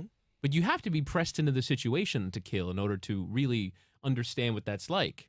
And so, Except for people who just I'm looking kill at you way people. too intently in your eyes right now. I'm looking at you saying, I'm like, is he gonna you're kill me? Kill for your child. Yeah, Should we man. pivot? Should we pivot to Worried about the you. game show that we were gonna play? I'm like deeply disturbed. I'm trying to entertain Billy's question, which is to say, no, I don't think I can kill someone. But you never know until you're put in that position. But you don't know until you're pressed into action. Great point. You never know. Yo, chicken guy. I think you've killed somebody.